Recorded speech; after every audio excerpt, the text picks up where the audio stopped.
Welcome, ladies and gents. DK Truman here on the mic, bringing you a very laggy cam drawing. I don't know why it lags. That's weird. Hello. I had to rush home as fast as I could to make it in time. I'm severely out of breath, tired, and stuff, but I am home. And that is what matters. But yeah, how's everyone doing? I quickly rushed home so that you could have some English coverage for this tournament. 10 seconds remain. I'm actually severely more out of breath than I thought. 5 seconds.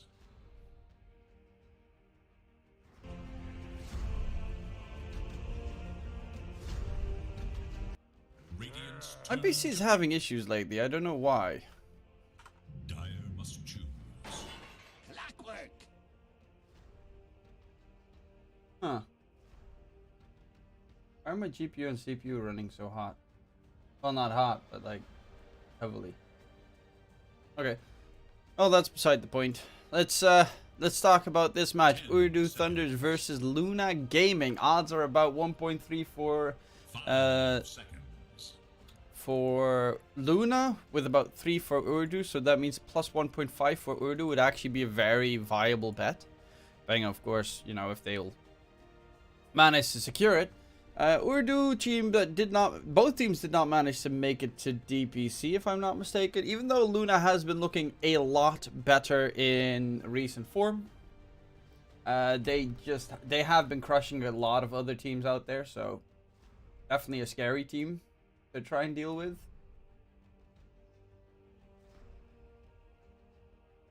But we'll check out the draft. DP Puck, first 2 picks for Ooredoo. That looks like your offlaner and mid laner already in the first 2 picks. That's an interesting choice. Luna, they've got the Beastmaster, Phoenix, Clockwork. I would assume it's a Phoenix 4, Beastmaster, offlane, Clockwork as their position 5. And they have, I mean, that's a really good combo. Hookshot, Cogs, Phoenix Egg, Roar. Couple of tools to hold the puck and DP down. It's not like completely lock him down perfectly, but it does get pretty close because hook shot plus cog pushback is a pretty lengthy stun. Marcy was still left, so Marcy does get secured for the Ooredoo Thunder's side of things.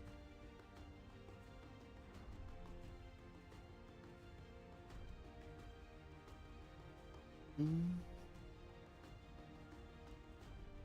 10 seconds remain. 5 seconds remain.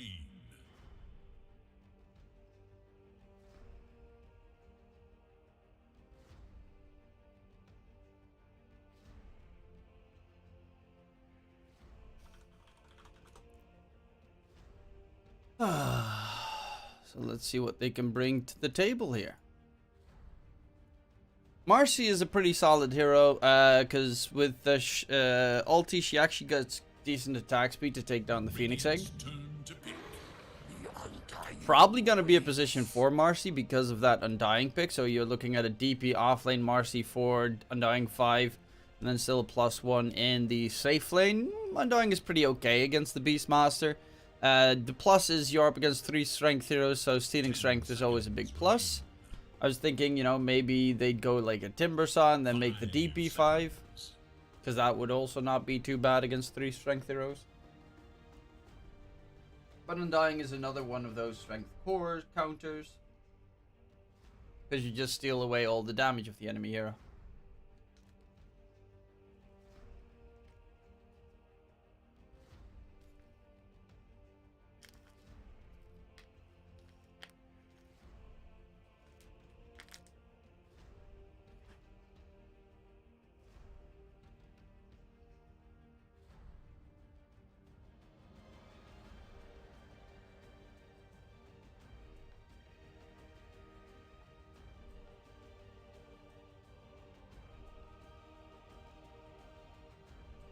Dire's turn to ban. Juggernaut. I was just eating some quick ice cream. Juggernaut, okay, does not fear much. I guess the silences are a bit annoying until he gets his Manta style. The big question for me would probably be, is this going to be like the Ramses build where he goes Midas Maelstrom? Or are we just going to go see straight up Maelstrom? Some still even go Battle Fury, but Battle Fury is so ass these days that I probably wouldn't.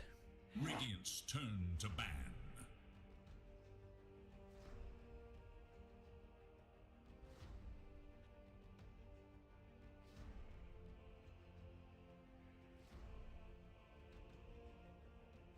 It is Dire's ban.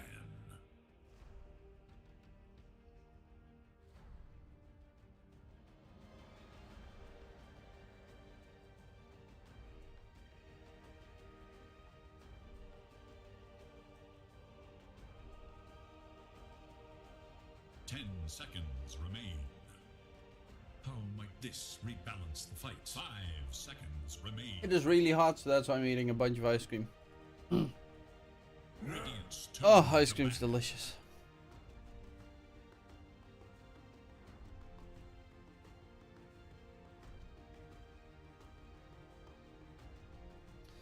Ursa ban, TA ban, Void Spirit ban. Void Spirit ban makes a lot of sense. It's actually surprising that Void Spirit didn't get banned sooner when you pick up a puck. Dire's turn It is to Noob puck, and Noob loves his puck. He's amazing with it.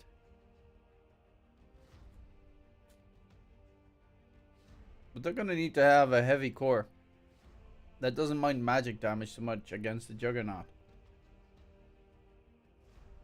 Because Jug is also very annoying with just the straight up magic damage that he tends to deal. With 5 seconds. Blade Fury these days just doing a ridiculous amount of damage. Radiant's turn to pick. Luna. Okay, they're just gonna try and get like that 25 minute mark timer on Ooredoo where they hopefully will be able to win the entire game. 10 seconds remain. 5 seconds. Definitely doable with their draft. Select your hero. Bat Rider complicates everything though. Ultimate choice. I really think this is an amazing Bat Rider pick. Puck sucks against it though. I have seen some pucks win against the Bat Rider. Deep is okay against it. I guess Marcy can be hard to deal with for Bat Rider because she can just chase you down and like toss you back in case you want to drag a teammate away. But this Luna, I don't know if he's gonna have that good of a game. I guess the lane is pretty okay. You got the Undying to kind of steer you in the right direction and keep you alive.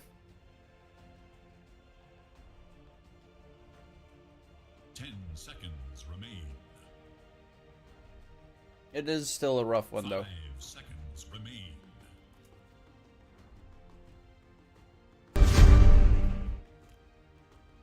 Misclick. My bad. A true warrior never rage quits.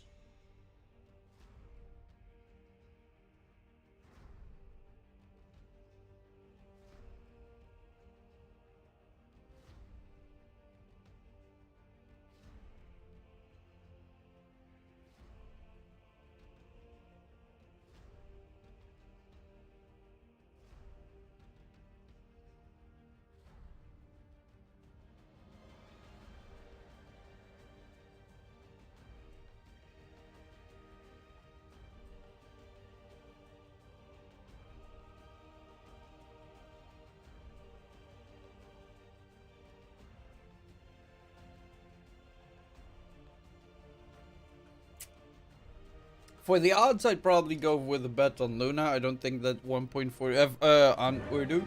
I don't think 1.45 for Luna is worth it. So if you're gonna stake one on this game, I'd rather see that one than the other one.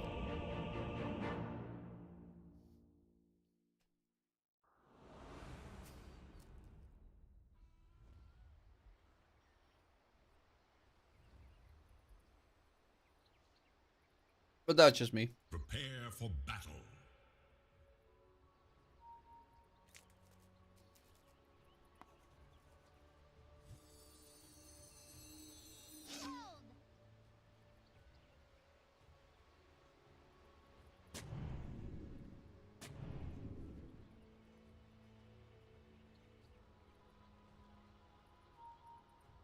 We'll see how this goes. Let's see. I do like the team fight of Luna pretty heavily with the Clockwork Hookshot, Phoenix Egg that you can drop next to it and keep it safe and sturdy.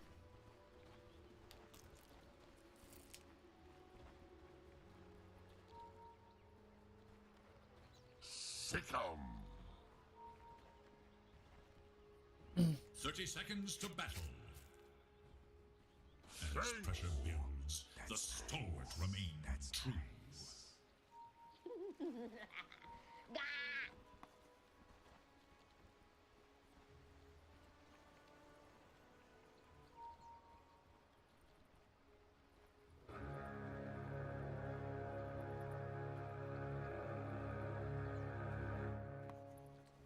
Luna not starting with Iron Branches is kind of strange. Normally it's 3 Iron Branches and Magic 1, but I guess he wants to just rush his items as fast as possible.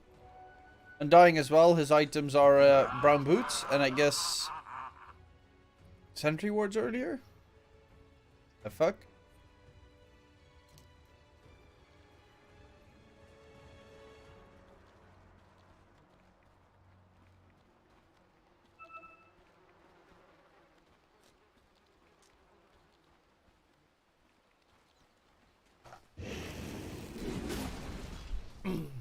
This top lane needs a ton more regen.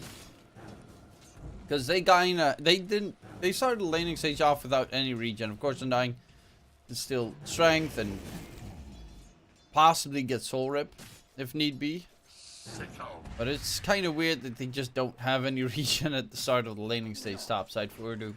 Bottom, Omar on the Marcy, the playmaker, Russell on the DP off lane is a hero that is fairly fast, especially. Yeah, his mobility is just insane, so it's actually pretty good against the Juggernaut because you can just like run away from the spin easily. And mid lane, yeah, Noob will have max stick charges the entire time against Schmabel. So there is definitely a threat once he hits about level 3, level 4 at the bat right. If you make one mistake on the puck where you illusory orb aggressively, for instance, and he hits you with a flame break pushback, like in this situation, if he was level 3, he flame break pushes you back, flies over you with Firefly, you're dead. But he did go for sticky napalm level 2. I guess at level 3, 4, he'll probably get flame break.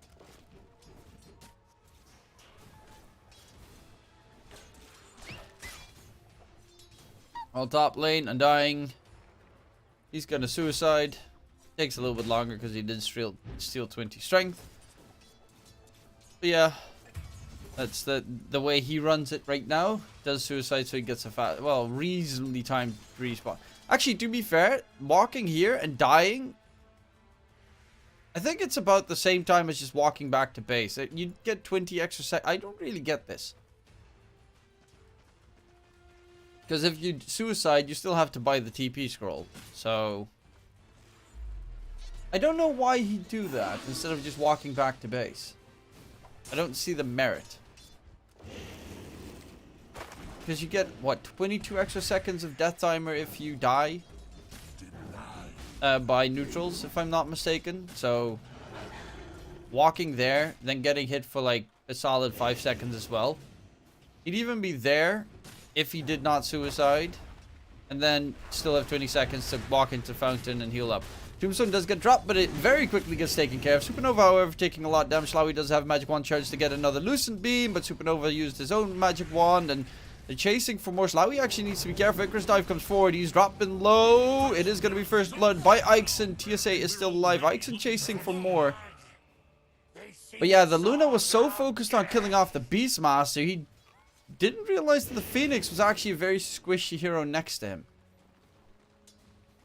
Which is oftentimes a problem that does occur. Tunnel visioned on getting a certain kill.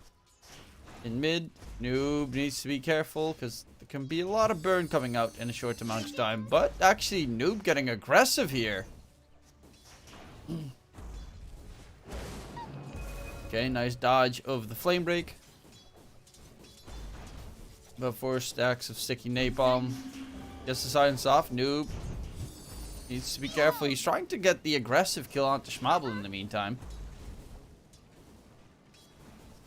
But Water Rune top will refill his bottle. Puck will do the exact same in the bottom. Doesn't get the range creep there. Sadness.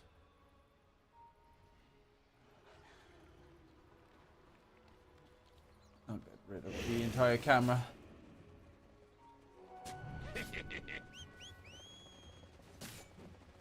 Oh, only gets one creep pulled in the process. They're going in onto the jug, try and force out his spin. Takes a little bit of damage, but they do find Ixon in the top lane. TSA will die in return. Tombstone taken down. Another Tombstone kill for the Radiant side. Supernova getting easy money because of it. He also does have a Helm of Iron Will plus a Magic Wand, so he is very tanky.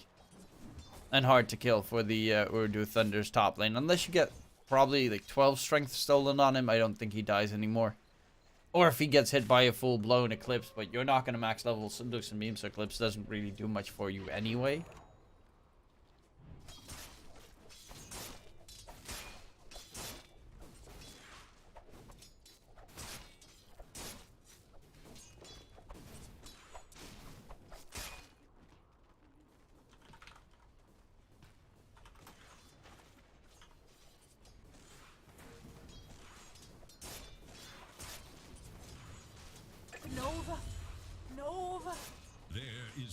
And Slawi actually does die in the top lane. Ixon can't realistically do much against it. It's an Undying. He has 2 points in Tombstone, so he doesn't even have Soul Rip to heal up his allies. Or, well, his one ally. Actually, he's going very aggressive on the walk forward. Steals a bunch of strength. 24 stolen strength right now. Does have Tombstone level 2 soon. Kind of wants to drop it probably on the high ground there, but he is slowly burning away. Does steal another strength. Drops a Tombstone in the process. He's going in onto TSA, who's trying to get rid of the Tombstone, but in comes Slawi. And Slawi's gonna immediately get feared off. Supernova just gets, you know, a kill for TSA plus the Tombstone secured. That's not too bad. Noob does catch out Dira in mid, but Schmabel is level 6, so you gotta be very careful of Lasso.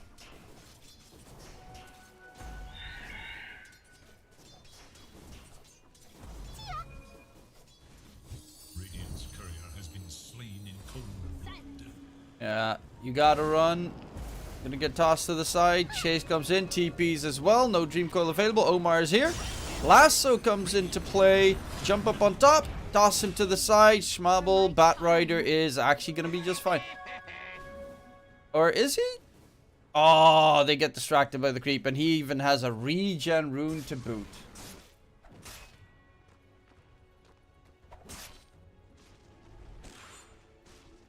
Top net worth is both offlaners actually. Speaking of offlane, the Supernova is going for his 3rd kill in the game.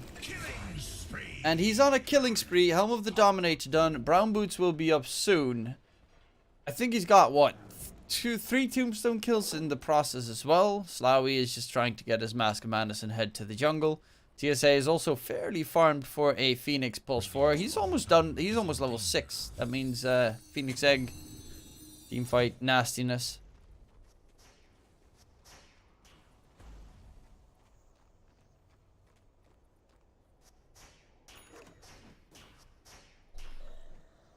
Should look to their top tower. Dire have fortified their structures against attack. Dire's top tower is in danger.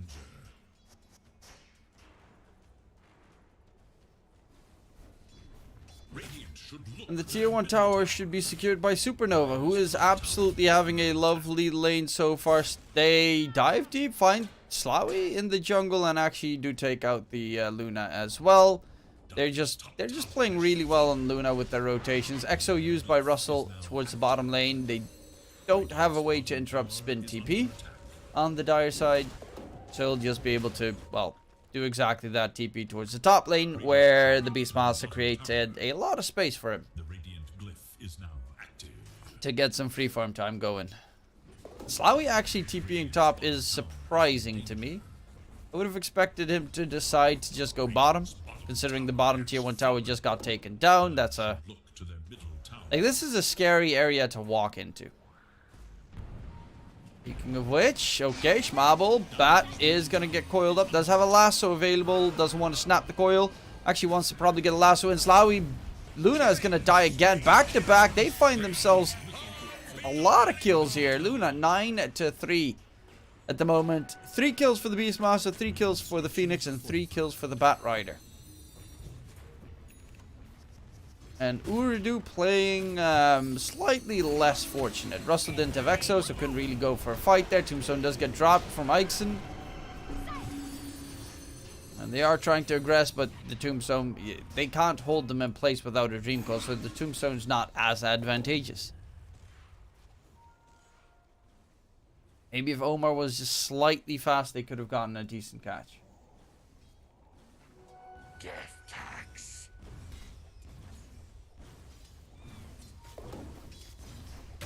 Do it with flair.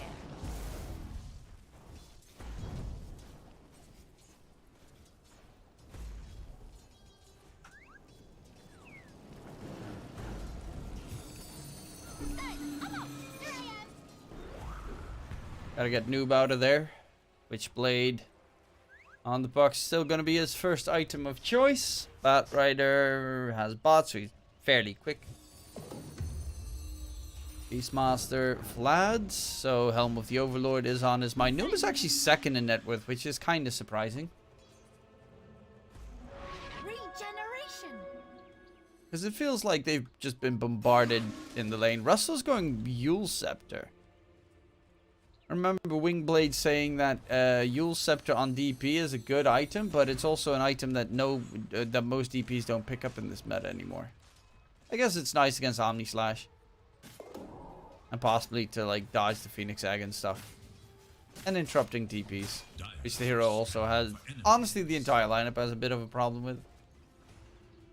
Because he can't. Yes, Marcy can and Luna can and Puck can, but Puck has to use his Dream Coil for that. Top lane. They'll look for the Centaur Conqueror. Get that. Did they get the kill or did he? Yeah, they did get the kill. I think. I don't actually know 100%. Clockwork will be caught by Noob. And killed off by the aforementioned Noob. Did you mean to elude me?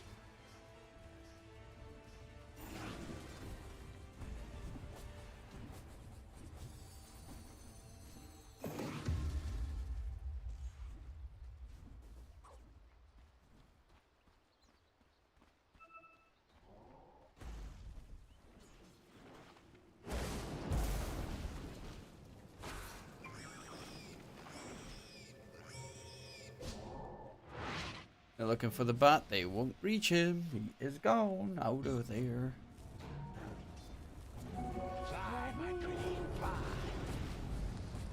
No, they're going for Slowy. Jump in. Phoenix Egg. Can he get the kill onto it? No, the lasso holds him in place. There is an egg drop, tombstone drop that they should be focusing down. However, they're taking quite some time with right-clicking it, so they kind of need to disengage or go in right now. Roar onto Slowy.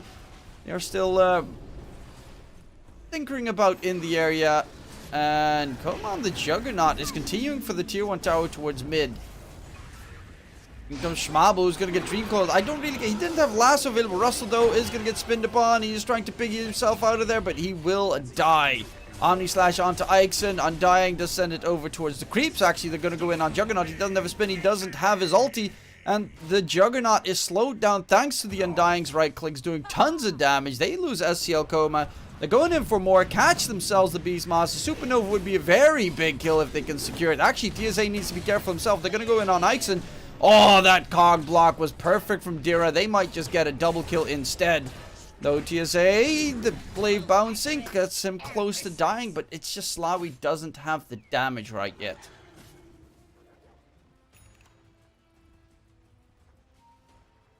And it looks like the fight was won by the Radiant side, but net worth-wise, actually, it's not too shabby here on the side of Ooredoo, mainly because the Luna survived. And it's only 1k net worth lead. But you can really see that Beastmaster is really hard to kill.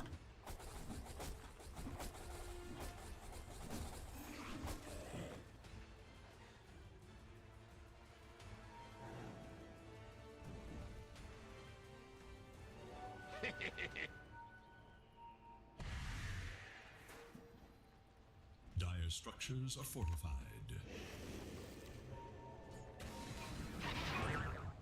Going in, coil onto 2, tombstone as well. There's still the tombstone. They roar up the Undying, who is trying to stay alive. Takes a lot of burn damage. Phoenix actually takes a lot of zombie damage in the process. But yeah, they coil, they tombstone, that's about it. That's where they completely halt their approach further forward. Radiant's bottom tower is under attack. This TSA Phoenix is big. He's going for the shard. He's got 2.3k lying in wait, and he just wants the shard. Radiant's bottom tower is in danger. It's actually remarkably well farmed. Yeah, baby.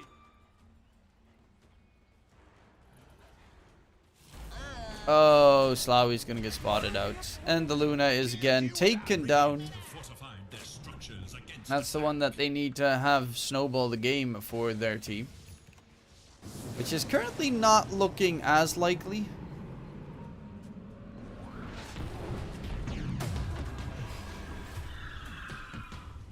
But at the very least, they will get TSA, which is a 4-kill streak picked up by the Undying. Building up the solar crest. Extra armor is always nice, especially if you're up against the Beastmaster.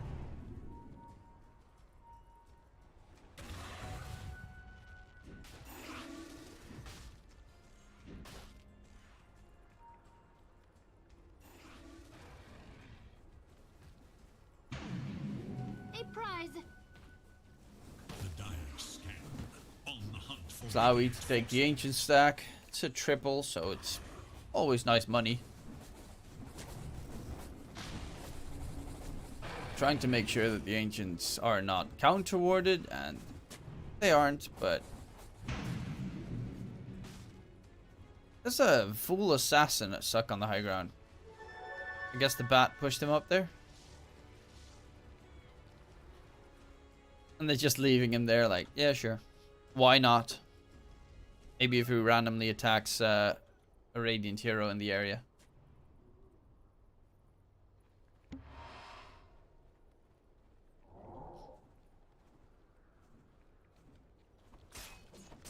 This would be a big kill, but the Juggernaut is very hard to kill. They are going to walk up. Can they get the stun lock?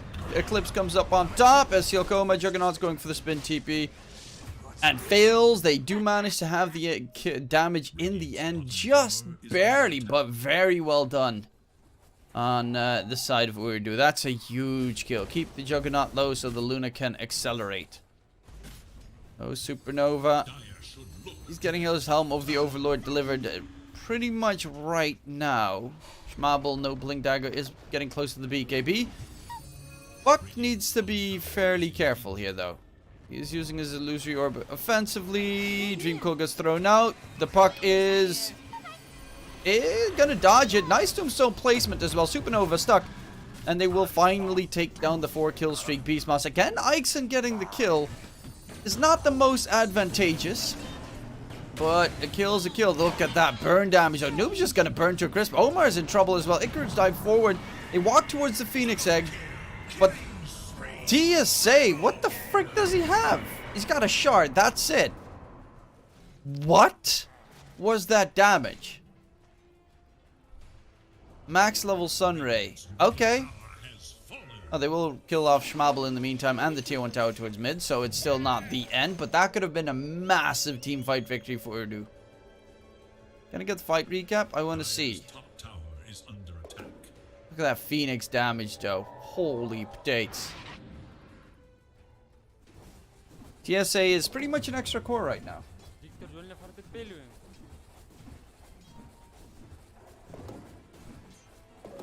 Regeneration.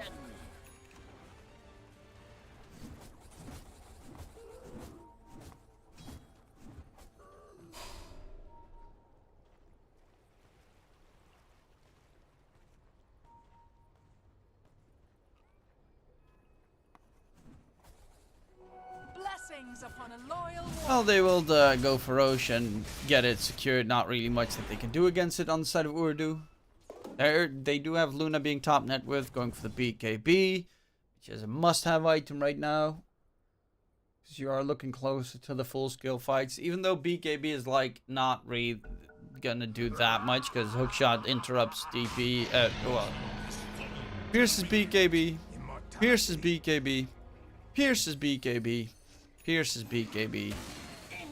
Pierce. Literally every hero on the side of Luna has some aspect of their spells that pierces BKB. Fortified their structures against attack. There is So it's nice, but it's still not like superb.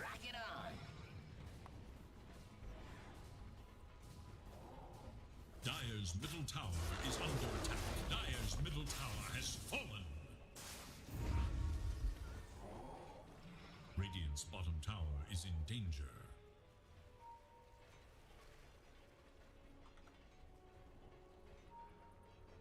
Radiant's bottom tower is under attack. Top side, Schmabble spots out new. Radiant should That was the slowest response I've seen in a while.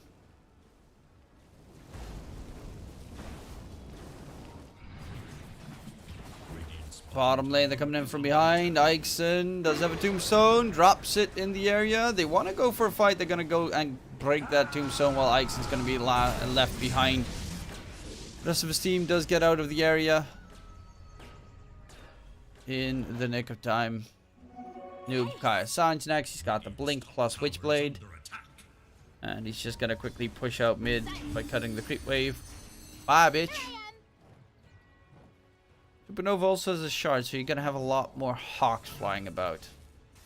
Dire's bottom tower But also is have that under nasty little 2-second stun. fortified. Hook shot in the trees, catching Russell. He does have a Yules. He's trying to stay alive in the meantime. Phoenix End gets dropped. Do they have the attack speed? Omar pops his ulti, and they do get the kill onto TSA. Omni Slash comes in. Russell drops low, is still alive. Ikeson healed him with the Soul Rip, but Russell is too fast to catch up to. So he wants to reaggress, and he even gets the kill onto Dara. They might manage to get a 3-kill rundown. Looking for SCL Coma, who does not have a way out. Does have the Aegis still available. And yeah, Spinty, he can't really TP, though he does run out to dodge. Spin TP? Slowy doesn't have the shard yet. Seal Coma is just being chased forever, but the moment that he... Oh, do they have the right clicks? Oh, if he died there. If he died there, that would have been so painful, because then he would not have a TP available. But he gets out. And that's all that matters.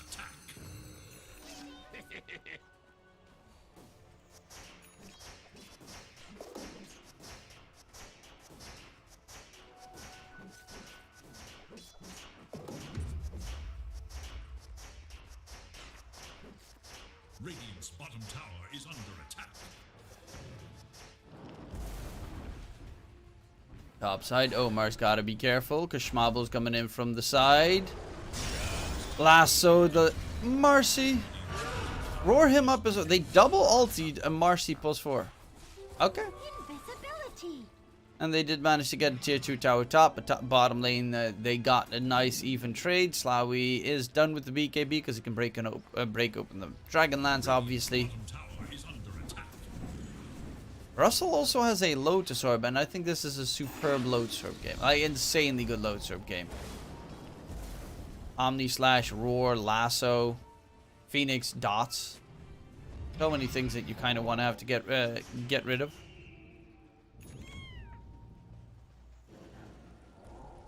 Noob's got to be careful. The Hawk has vision, but they're smoked up right behind the side of Luna. TSA would be perfect. Dream Cool comes out. Can they kill off the Phoenix in time? He is going to get silenced up again, and the Phoenix is dead.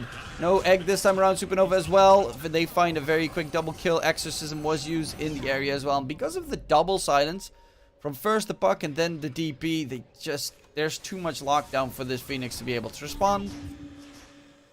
Coma does still have that Aegis, but I don't think he can realistically do much with it. They're just going to go for the push in towards mid. If the Luna finally decides to join in the fun. Yeah, well, there was fortification, so it actually does make a lot of sense that he waited a little bit. But Slawi now joining the fray. That's going to be the tier 2 tower towards mid being secured. Tower is under attack. Radiant's middle tower is ruined. Sight. Radiant's bottom tower is under attack.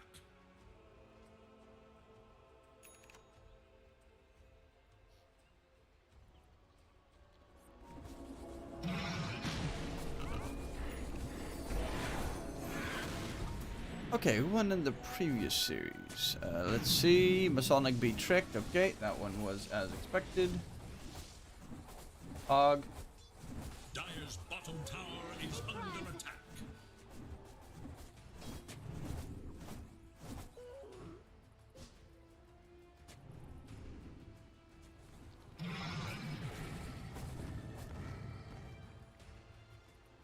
They are smoked up. No age is available. Juggernaut does have his Manta Styles. Doesn't have Shard. I would probably have waited until he has Shard, because that just buffs your survivability and damage in a team fight so significantly. But there is a Blink BKB for the bat, I guess. You know, 9-second BKB is pretty nice. We hook shot it in, and that is going to be a very dead Luna. Nothing that their team can do. They used 4 ultis actually for the Luna.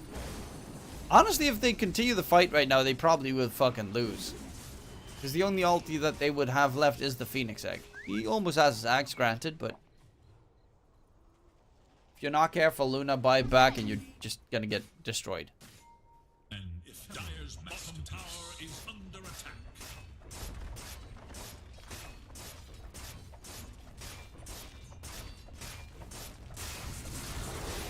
Dire's bottom tower has fallen.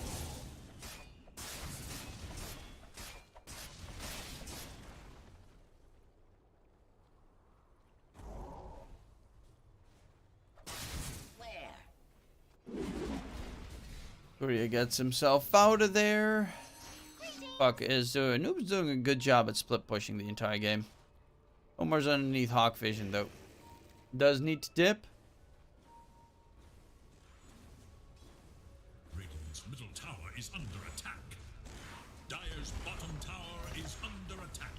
Dire's structures are fortified. Radiant's top tower is under attack.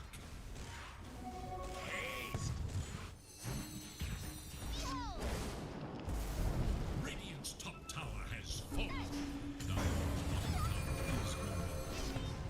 Well, Ixen, will he burn? No, he won't. Doesn't have dots on him to burn to a crisp, so he'll be just fine for now. Bottom lane though, they are pushing the tier 3 tower, and with that Ancient Thunderhide buff and the likes, this tier 3 is dropping very quickly. Silence to annoy him, but he does still have the Manta regardless. That's painful, losing your tier 3 tower like that.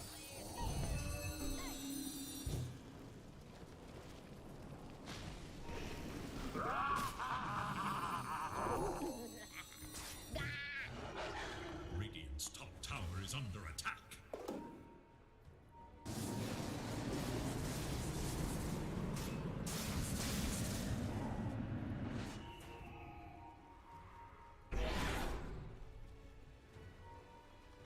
Jackpot.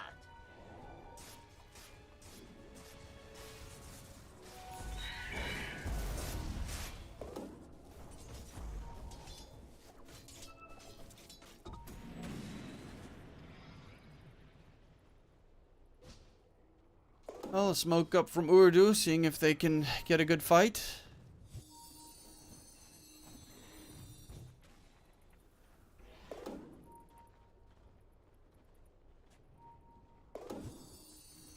Will they be able to successfully gain a good one? LCL Coma would be the main target. He actually is going Scotty before finishing up the shard. To be fair, he could possibly get a free shard from Roche, but Supernova is a Beastmaster in a very rough part of town. Throws out the roar, but he still has... Yeah, the zombie's chasing him down, and that Ancient Thunderhide is going to be an extra 250 bucks. Roche is up, so they could go Roche.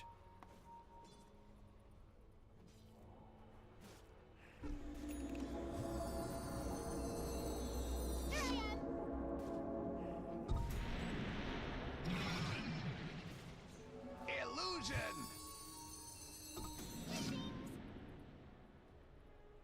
Slowy closest Lincoln's after his BKB, which is going to be a very nice pickup as well. Noob's also close to his own Lincolns, and that's kind of the timings that they're looking for. TSA does have a refresher, so you got to kill off the Phoenix Egg twice, but they do have a lineup that's pretty okay against Phoenix Egg. With the Marcy's attack speed from Unleash, it gives how much attack speed?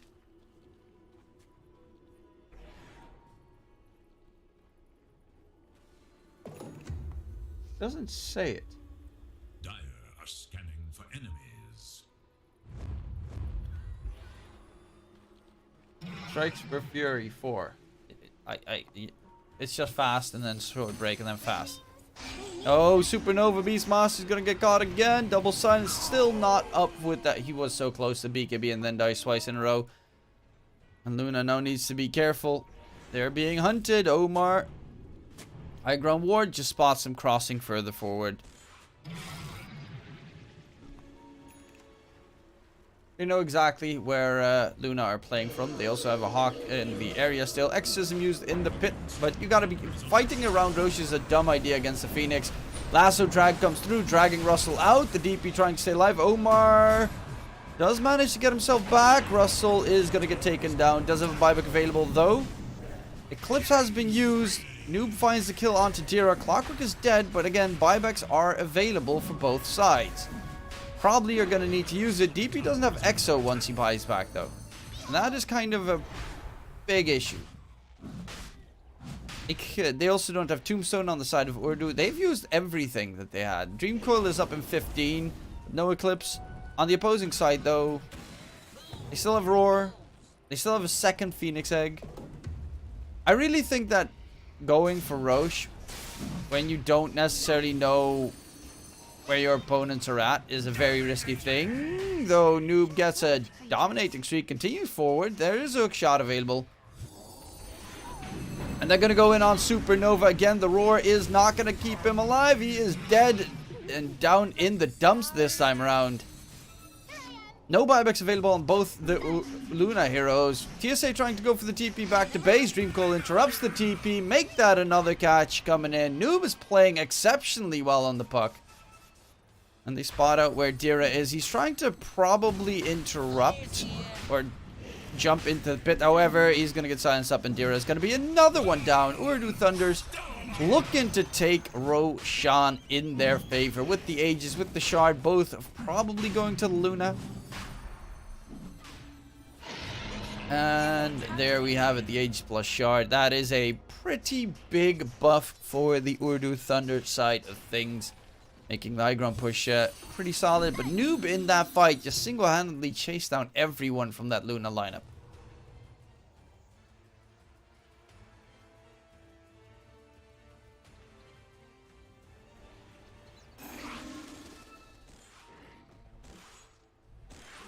Hey, prize. Gonna have to mark up the games I had correctly predicted today. E-Home beating Fiji, Pog. Masonic beating Tricked. Okay, 2 for 2 so far today. Also, I gotta mark up the other ones. I kinda can't remember. I think that was that.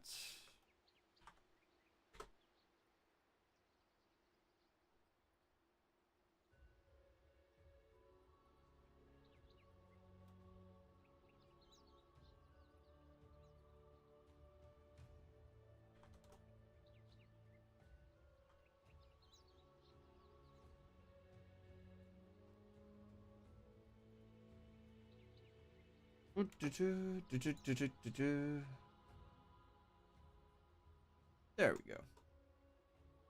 Now I'm back. Sorry, I need to update on my Discord how many of my daily predictions I have correct every once in a while. If you are interested about my daily predictions, don't forget to check out my Discord channel. Link is in the chat or in the description down below. Invisibility. There we have a little community of people betting on different games, different esports, different normal sports, different betting websites and everything. Radiant's top tower is under attack. And people asking each other tips or ideas, information and the like. Wherever necessary, Ixon drops the Tombstone, which won't be able to get a connection, but the puck will. Noob is very close to his level 25, which is kind of big. Slawi will probably lose his first life, but has a second one available. Link is going to get popped. Phoenix is dead, does have a buyback and the double egg, of course. Seal Coma wants to spin and win, but are they going to go for a chase? Lasso onto Russell. The DP being taken for a spin. Omni Slash bouncing all over the place. Omar dropping low. Will be taken down. But the damage from Slawi can get the damage in. Actually, Phoenix Egg gets dropped. They need to disengage. They're losing a lot. Russell, BKB keeps him alive for now. And they still didn't take care of the tier 2 tower. Like, they're so hyper aggressive here in a fight. At least they forced him buyback onto TSA.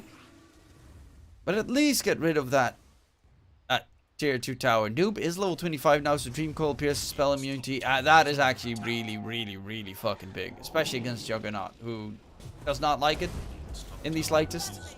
Russell needs to run away. Gets a Spirit Siphon off. Uses himself to try and stay alive, but will die immediately afterwards. Slawi, why is he walking back in? He's just gonna die. BKB is on cooldown. Nothing he can do. Double for the Juggernaut. They're just feeding right now. Noob is the only one that's really trying here. He's elusive, so he can go in and try and help, but there was no reason for Slawi to join that. Zero.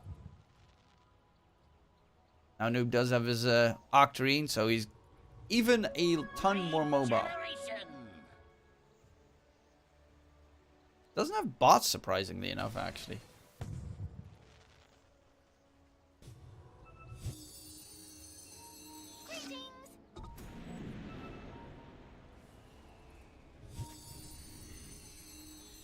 Behold! Noob's gotta be careful. Cause Deer wants to hook shot his ass.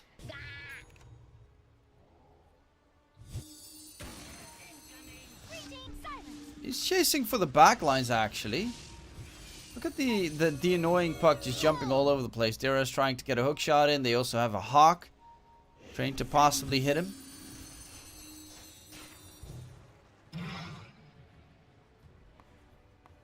And disconnects for TSA. Luna going Silver Edge. Let's see, Marcy Blink Basher after his BKB. Yeah, that BKB is just finished. Yeah, that's just finished. Okay. DP Shard Blink. I like the Blink choice there. Get onto the back line and hit as many Spirit Siphons as possible. Beast Moss is going Refresher Orb? What? I guess double roar is what he's going for, but I'd rather see him go like Heaven's Halberd or some shit to deal with the Luna right clicking.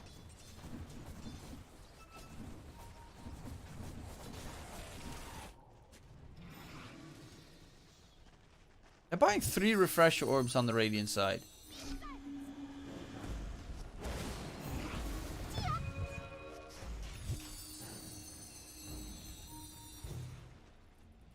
Well, bottom lane is being heavily pushed in, and Slawi is here with the double catapult wave. They kind of need to be careful.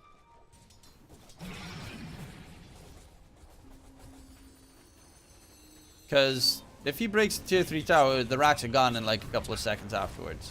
And this is a lot of damage being dealt. Dream Coil thrown out on the side on BKB targets as well. Though there's going to be the spin onto Russell. DP dropping low. They still find the kill onto Schmabel. Omar, Omni Slash comes in. He's going to get taken out. The Phoenix Egg got dropped, but they did force out a Bat Rider buyback, and they will slither away on the side of Ooredoo. It cost them their Marcy, but they forced out a buyback on the very nasty Bat Ride. Also, Dream Coil is not a long cooldown. It's back up in 12 seconds. It has a 39-second cooldown with an Arcane Rune. And it pierces BKB.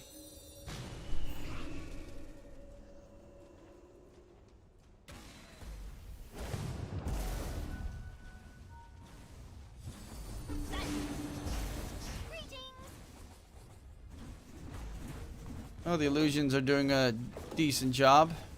Trying to finish it off. Noob also jump in. Tier 3 gone. Also gets a Hawk for his trouble. Accidentally with the Waning Rift disengage.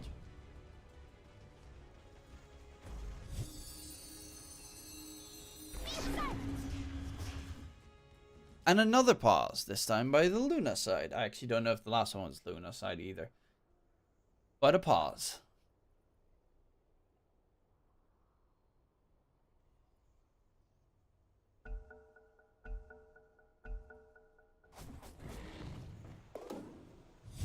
Radiant's bottom barracks under attack. Flowey's going for the Satanic next. On the Luna. And yeah, Noob's just pushing high ground. Slawi also wants to do the exact same. He's not level 25 yet. And forces the fortification, but no one's TPing back. Oh, they do have the jug on the side. Range racks are gone. Spin comes in. Slawi just gets 4-staff forward. Schmabel's going through. Dreamcoil gets thrown out, but he still catches Slawi on the Luna, who's in trouble and gonna get Omni Slashed. He's taken care of. They need to disengage immediately afterwards. Omar's going for the backline, trying to get the kill onto the Phoenix. Just can't finish it off in the nick of time, and will force out the Phoenix Egg. But 2 kills secured. They got themselves the range racks at the very least. However, Luna dies again. 8 deaths onto the Luna this game. Slawi is not having a very fortuitous game. And it's off.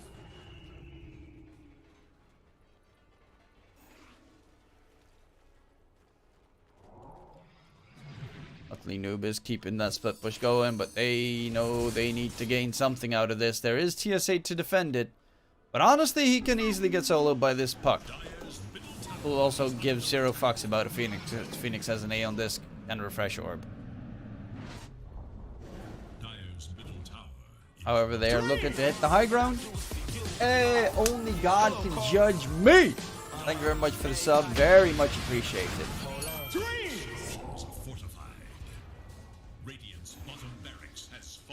Dreams, baby. You'll only see it 5 minutes in the future because I'm casting from lobby. And the Millirax bottom did get secured. Jackpot. Players here.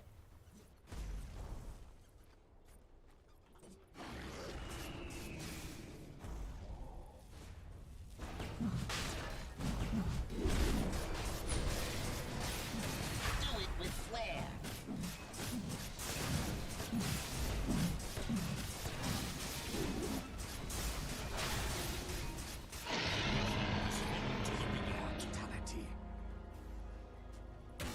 Rock it on.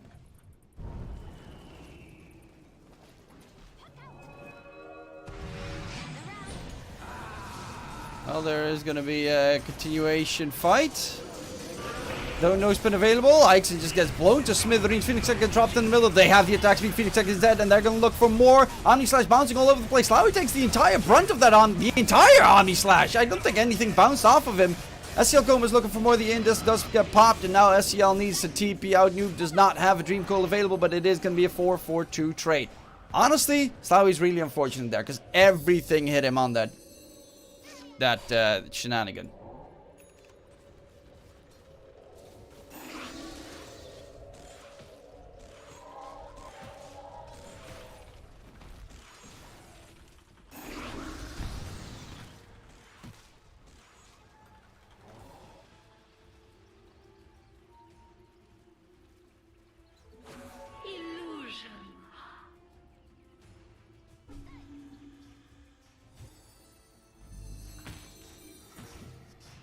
Well, now it's only a jug. I guess Yokoma has really farmed, but not much he can do. Still has the ages at the very least. Actually did not even check if they had the... Okay, they got the refresh shard on the Bat Rider.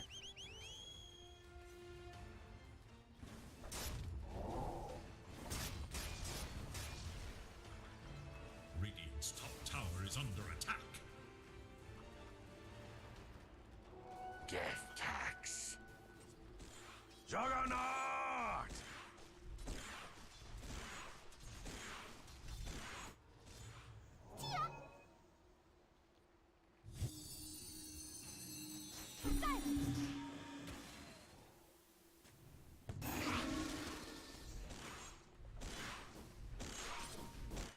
SCL Coma, Abyssal Blade coming in, Dreamcoil onto Supernova, throws out the roar onto Ixon. There's a Tombstone nearby, but well, the Undying just, you know, does what he does best. He dies, drops the Tombstone on death. SCL Coma will get another extra $200, actually make that $400, because that's another Tombstone that they probably don't want. In mid, Schmabel can't lasso a Lotus, otherwise he's gonna lasso himself, which seems to be the case. Actually, he gets dragged by Russell. He's got the survivability here. Omni Slash is going to bounce all over the place. Noob got silenced, but the bounces go unfortunate to Slawi. Of course, to be fair, the Luna hasn't really done shit this game. So Slawi will get taken down. But SCL Coma is godlike right now, and the Juggernaut is destroying. Middle tower is under attack.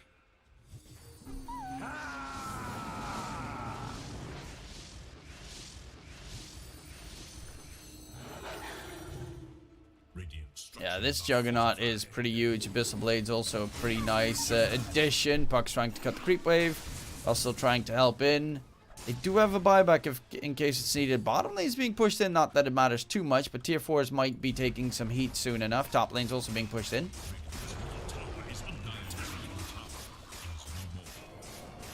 Russell is very far forward. Abyssal Blade hit in. Loadsor, he's about to die. Straight up. SCL Coma doesn't have Omni Slash, but Russell gonna get away. Movement speed. Omar keeps his buddy alive. Well, in the meantime, Noob is cutting the creep wave as much as he can. Back to protection is up, and Noob did exactly what he had to do. Bottom lane, well, the tier 4s are taking some heat, and Noob is making sure there are no creeps. Also, wait, why are they walking out of their base to chase him down without Noob, without Slawi? They're really making it very hard for themselves. The 2 supports are gonna die. Dreamcoil does get thrown out from Noob. The Puck is trying his utmost, but he can't single-handedly carry this game. Does have a freaking Revenant's Brooch, which is kind of pog, but Ixon will die. Looking for more. The lasso onto Russell. He's dying, actually getting the kill onto Schmabel with the Exorcism. And, okay, somehow Schmabel on that Bat Rider does get taken down. Slawi's going in for the fight against Coma. Coma does still have the Aegis available. That spin is just doing too much damage. They will find the kill onto the Juggernaut, but that's only his first life. In the meantime, you still have Noob lurking about, getting the kill onto Dara. Aegis, Gem does get popped. TSA, no Phoenix Egg available for a 30-second mark. And in the trees, Supernova going for the TP out. Yules can't get it off in time and will be able to disengage. Tier 4 tower does die in the meantime. But yeah, you can really see this Juggernaut doing stupid amounts of work.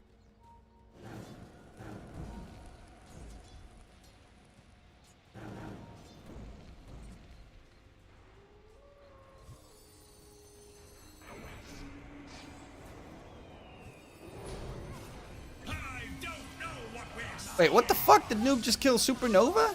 In the enemy's base. Solo. How much damage does Revenant's freaking Brooch do? How much damage did he do? 3.2k damage. Bro, what? No Beastmaster for 8. Bro, this guy has no fear. I'm actually baffled at how he's playing.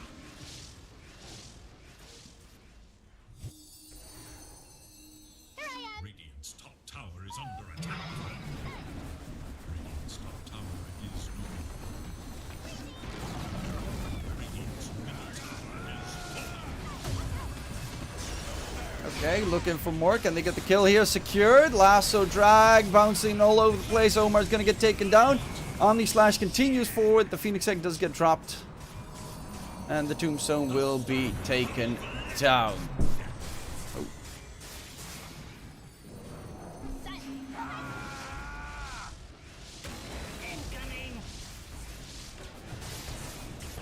Can they get the kill? The melee racks are almost up. Radiant's middle barracks has fallen.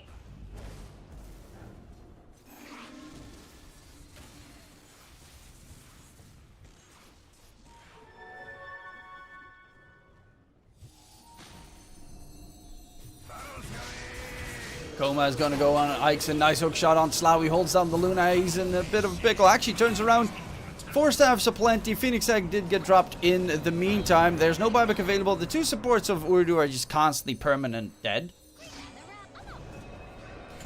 Russell needs to disengage. Gonna get roared up. The DP. He's healing up plenty with that Spirit Siphon. And this gets popped as well. In comes the Eclipse onto Coma, but Supernova has another roar. Throws it out onto Russell, who again Lotus Orbs to get that Spell Reflect going in. The Jugger, however, is dead. SCL Coma will finally fall. He was 12-2. Now he's 12-3. They do keep their players alive for the time being. The only one left standing is, of course, going to be Noob. Dodges the hook shot. That flies into Narnia. And actually, Noob's trying to get the catch. Won't be able to finish off Dira in the meantime, but Dire's courier has been killed. this game has a lot of everything. A lot of everything. Marble. Bat Rider. Does have a lasso. But he also doesn't have a way of breaking the Lincolns that easily. And the puck is going to go in. Cheese gets eaten. Forced out onto Schmabel. The Bat Rider has half HP from just jumping in, hitting. He should get a shard on Noob. I really want to see. How does shard work with Revenant's Brooch? Going in onto Tira. Taking a stupid amount of damage. This Noob is everything. Literally everything.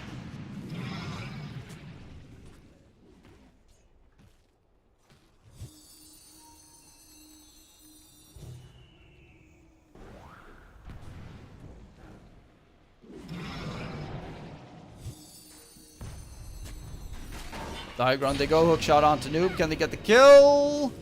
Cogs does push him back. Roar comes in and they finally manage to secure the puck. I don't know why I'm lagging like crazy all of a sudden. But I assume he is dead. Actually, my entire Dota froze. Okay, cool. Cool.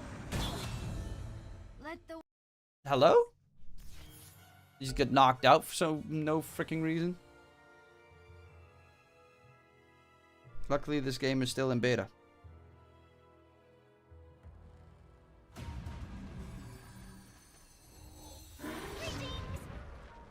Okay.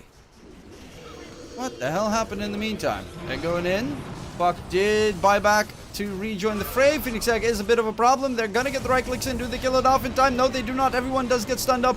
Omni Slash is spell reflected actually. Russell onto SCL Coma. And that's a great load to Sorb usage. SCL Coma doesn't get away. Does not have a buyback available on the Juggernaut. That's very problematic. If he dies, that is gonna be probably it here for the side of Luna. But he does get the spin to win. Back to base. They're not so lucky. He sacrificed his life for the Juggernaut. And they're continuing their fight.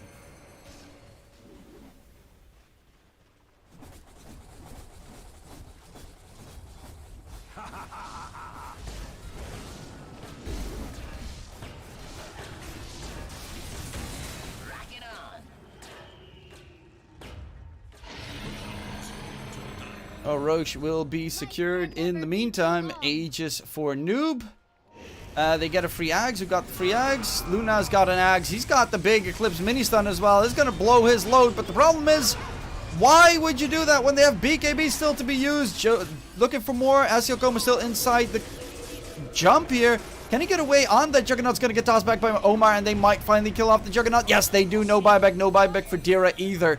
And they're chasing in for more. Russell is going for the lengthy chase. Swaps in the cheese because he's actually running out of mana. And Supernova will just die. Russell with the Exo does enough damage by AFKing. And that will be it.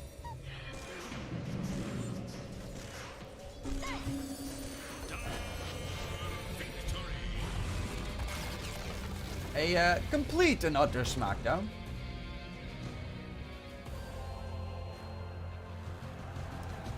Is what I want to say, but that Juggernaut made Slawi look really unfortunate. Let's see, 11 deaths on your safe laner is really nothing that should not happen. 11 freaking deaths. The only, and I mean, the only reason they won was because Noob played like a god.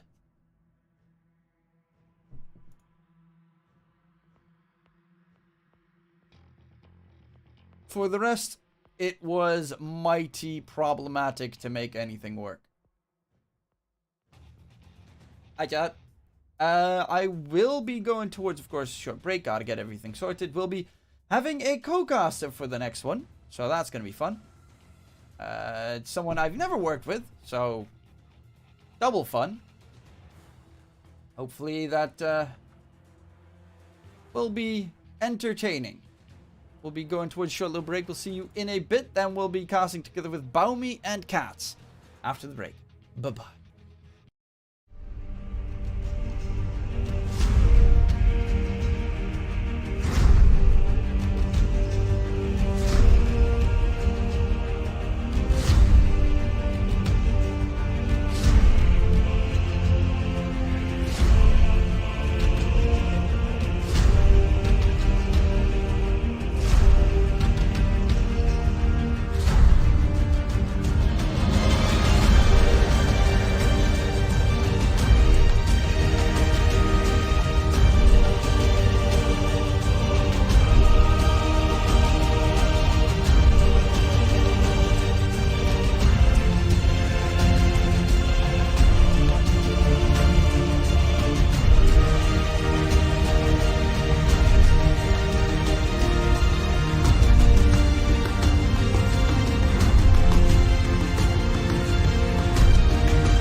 what do we have? Well, welcome back, ladies and gentlemen. I have a co-caster, which doesn't happen too often on my stream. It is going to be Baumi joining me on this showdown here between Ooredoo Thunders and Luna Gaming. Thank you very much for joining me, Baumi. Tell a little bit about yourself. Hello, I'm a streamer, YouTuber. I do a lot of custom game stuff. I think about Dota a lot, for whatever that's worth. I've also been playing for a very long time. I started playing Dota like in, I don't know, 15, probably longer than that ago. 15 years ago, something like that, back in Warcraft 3. So I've been around for a hot minute. The main competitive stuff that I do these days is I do a lot of analysis of the past meta games, past TIs and so on. But I thought this was fun. I like Dota even if it's not the super top tier. Although, of course, these players are still very good and I'm excited to see them perform. And I thought maybe we can have a bit of a fun time with it. And these are both teams that got in the close qualifiers to play for their respective tournaments. Did not manage to, obviously, you know, qualify for the DPC. Luna got fairly close in both regions. Ooredoo got like okay-ish close, but I think both these lineups just started a little bit too soon for the DPC season. Probably if they waited, because Luna's been destroying in the Dota 2 Champions League a lot of different teams that are in, for instance, the Western EU or the Eastern European DPC. So they're actually a very capable team. I do believe that they changed their safe laner. I think it used to be Lame, but they've got a new one that is, well, he was pretty good on the Juggernaut last game. That's very cool. Very cool. Well, what do you think about our little draft here so far? Any opinions on this? We see Tiny Puck, Dawnbreaker, and Kunkka.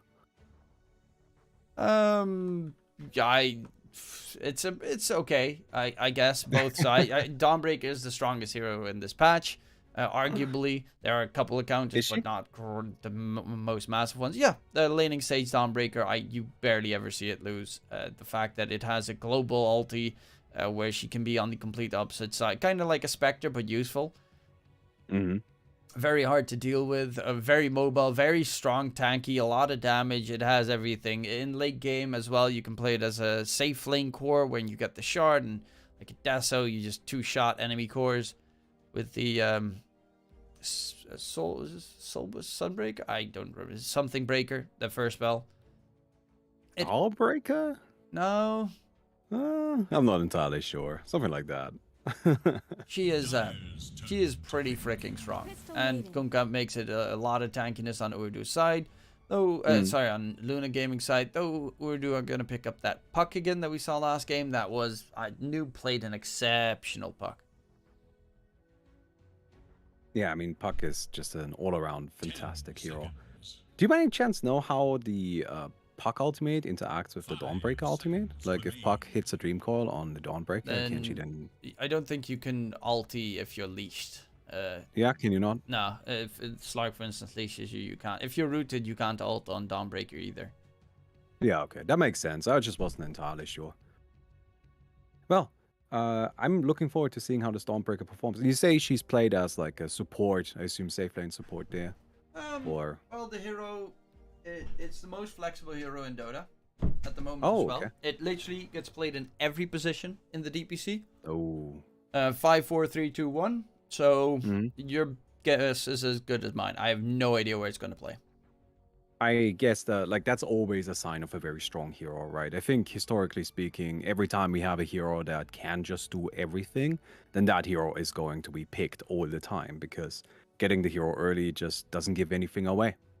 Leaves you completely open with what you want to do with your strategy, and then your opponent can't really respond to you.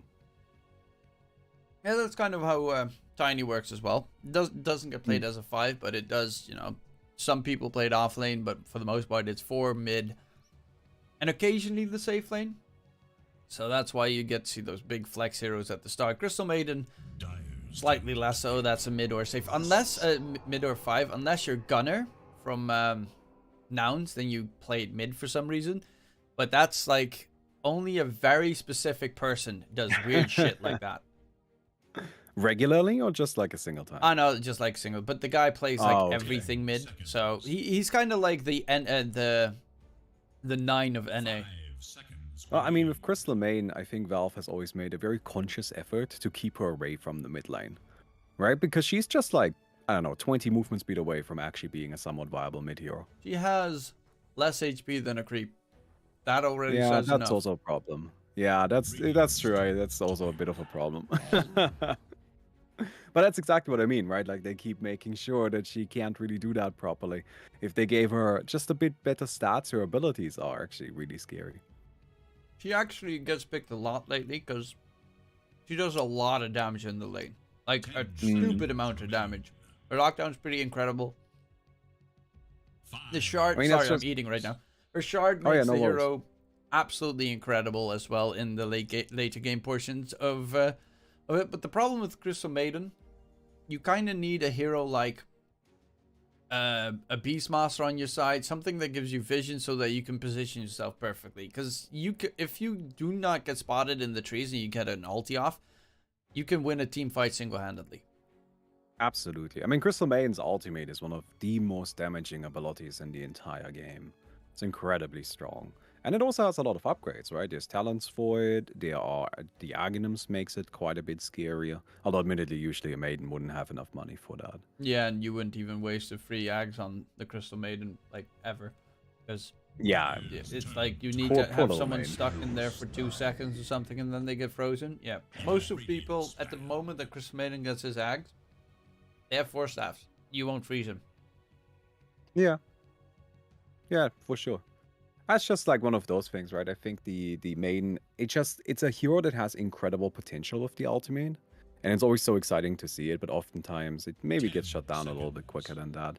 But her real power is just, laning. She's able to like stay there and constantly apply pressure, even to multiple heroes because the Q has such a big AoE. She can snatch up some creeps in the jungle every once in a while, which is incredibly helpful. Yeah, Got a- reasonably flexible hero, but they add in the CK and that means it becomes a kill lane all of a sudden. Oh, She yeah. slows him down, he finishes them off, makes the lane very tough. However, CK not the greatest against a Dawn or a Kunkka.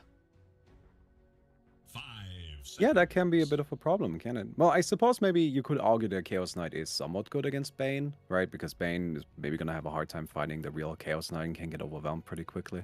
Yeah, but it's a position 5. That's Yeah. the least of your worries in a game, especially if Visage has been picked up.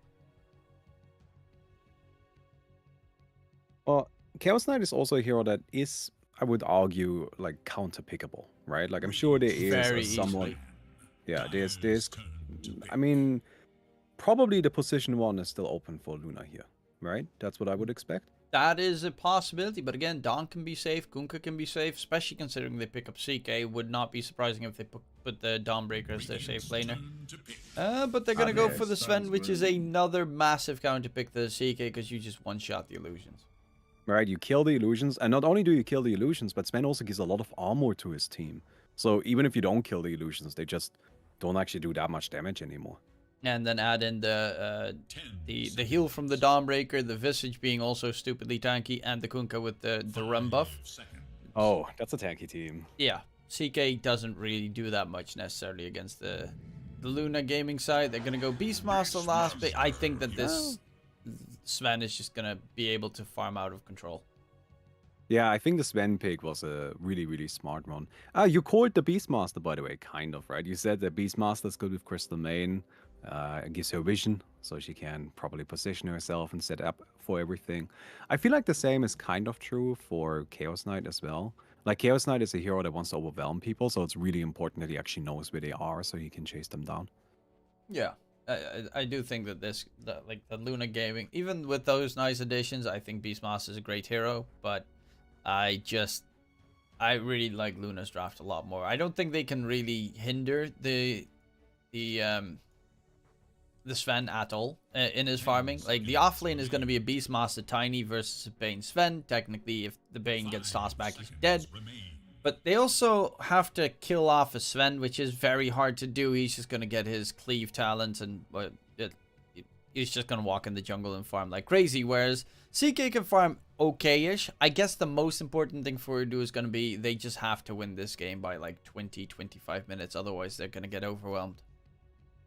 Yeah. I mean, they could also just, like, put a lot of effort into shutting down the Sven. Sven is definitely the kind of hero where if he doesn't get that BKB online, I mean, he's not going to be able to do that much here.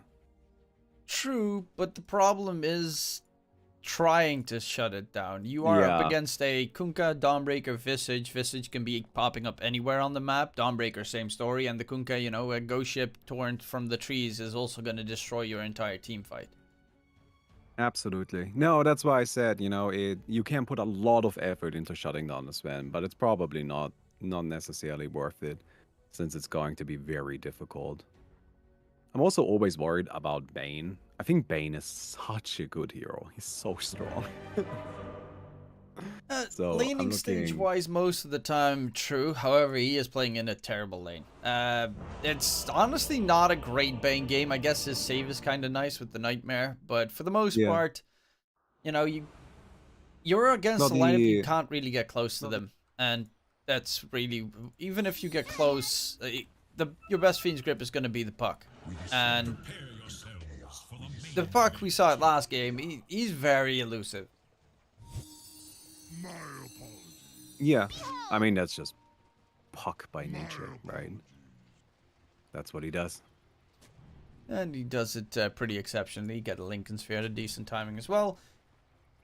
Is going to be laning up against Kunkka mid, which I have seen go both ways very much all the time. Slawi takes a lot of damage, but Whip was level. They're trying to get the damage, and Slawi dropping low. Nice avalanche from Omar, keeps them at bay. Yeah, the Kunkka, of course, going for Tiebreaking at level 1 means they don't really have the best catch once, considering not everyone's there. Yeah, and I think that's probably gonna be the end of this early encounter of the Chaos Knight now just heading back to base. That's always a little unfortunate, right? You just got here, you're so excited to start playing, and you immediately just sent back home. That is unfortunately Dota, but then again, that's also what you get for walking up the high ground while you're smoked, realizing your smoke broke, and still continuing to walk up the high ground. Seems like normally you're just asking to die at that stage. Yeah. I mean, that's definitely right. The Chaos Knight is lucky that he's still alive. Now, this is actually looking a bit spicy up here, too. Look at that. There's 3 heroes against 3 heroes. Oh, steals the bounty as well, but they just don't have the early game lockdown available to them. It is going to look to be still 3 bounty runes secured for Luna, because Nope. CK... Okay, they're just not going to pick up the bounty. Okay, we're going to have to keep an eye on that bounty. Who's going to be able to pick it up first? The Dawnbreaker might go for it now. No, she... Oh, maybe. Nope. No, she doesn't. Alright, it seems that this bounty rune is just hanging out. Well, we'll have Feels to a wait bit and silly see. from the Chaos Knight. I guess Yeah, he was a little bit afraid after that previous engagement that they might have rotated down towards bottom, but with 3 heroes top, you probably could expect that you're safe, especially considering it would be a Visage that you'd have to deal with. Yeah. So we've got the Luna actually being played as a position 3 then, here in the bottom lane. Is that right? The Dawnbreaker. Sorry, Dawnbreaker. Yes. 4, position 4. TSA is a 4 position. Supernova is the off lane. Ah, interesting. So the Visage is going to be taking the farm here. Yes. Oh. And a lot of Cool. damage to be dealt. It is a very yeah. kill-intensive lane bottom from both sides. What do you build on a Visage then when you're taking the money like this? I suppose we see the Vlads coming out early? Yeah, just the what's it called? Wraithback is just the norm Oh. these days because you know they're already silly stupidly item. survivable. Add in a little bit more. Plus, it's kind of hard for the Radiant side to kill off a Wraithback, so it makes it even better. Honestly, I think that Luna is just going to be too tanky to kill late game. Does the Wraith Pack take full damage from illusions? I think not. I think it takes reduced damage.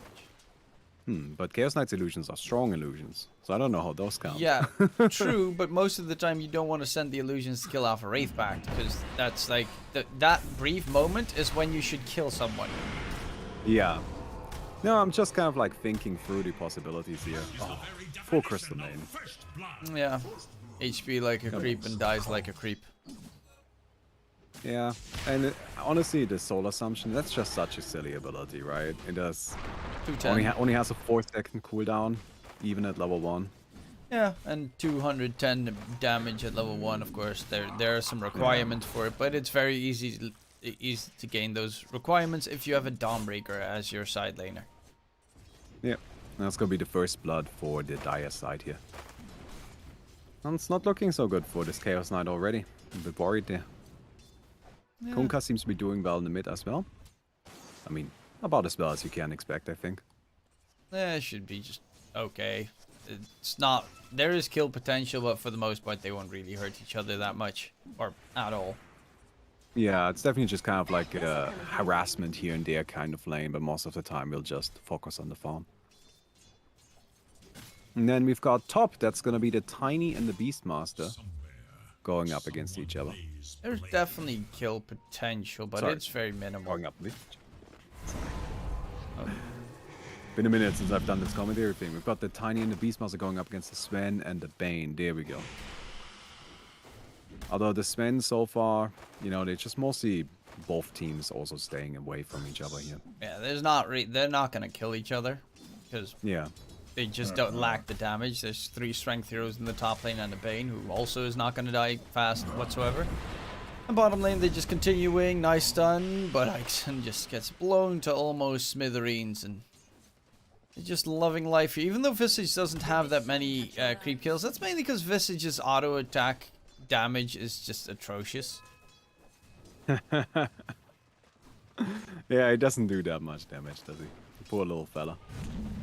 He also has a pretty high damage variation, which also, you know, makes him a bit unreliable. Well, they're going in on Sloughy. The Sea Cake almost gets blown up, but Ixen tries to help out, and that might cost him his life. And indeed, don't walk out too close to the Visage when you have, what, a third of a creep's HP at that certain interval?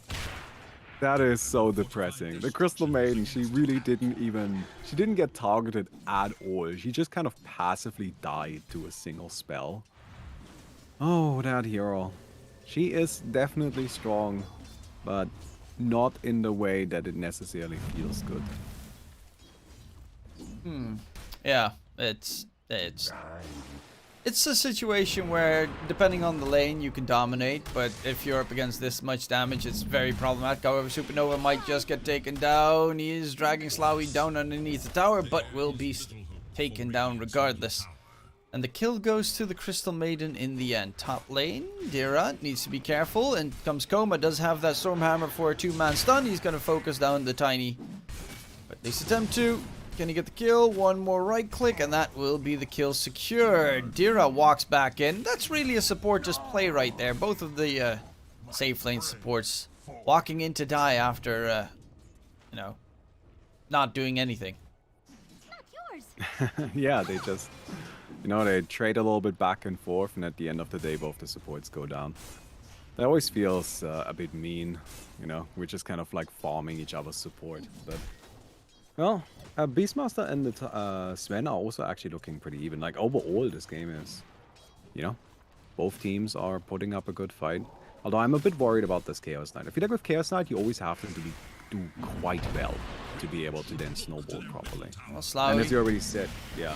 he's making sure he throws his stun as late as possible so he could interrupt the Starbreaker, which was a very good job. TSA is dropping low, trying to run away. Does he get out? Sloughy is actually bursted by Supernova. He went for level 2 soul assumption. And he needs more soul counters. Can he get the damage in? No, he won't chase for that kill, but they do lose themselves. There's CK top lane ghost ship rotation from the Kunkka. Omar and Russell will both falter. And there she blows. Good rotation from the Kunkka coming up towards the top lane. Luna Gaming definitely getting this all started now. Alright, they saw this game was going evenly. And they are not happy with that. They want to be winning, and so they're going to start doing that. I feel like the Chaos Knight maybe made a bit of a mistake at this bottom lane. Running back in there with not really any resources is maybe not the smartest thing to do. And also a bit unlucky there, I think, from...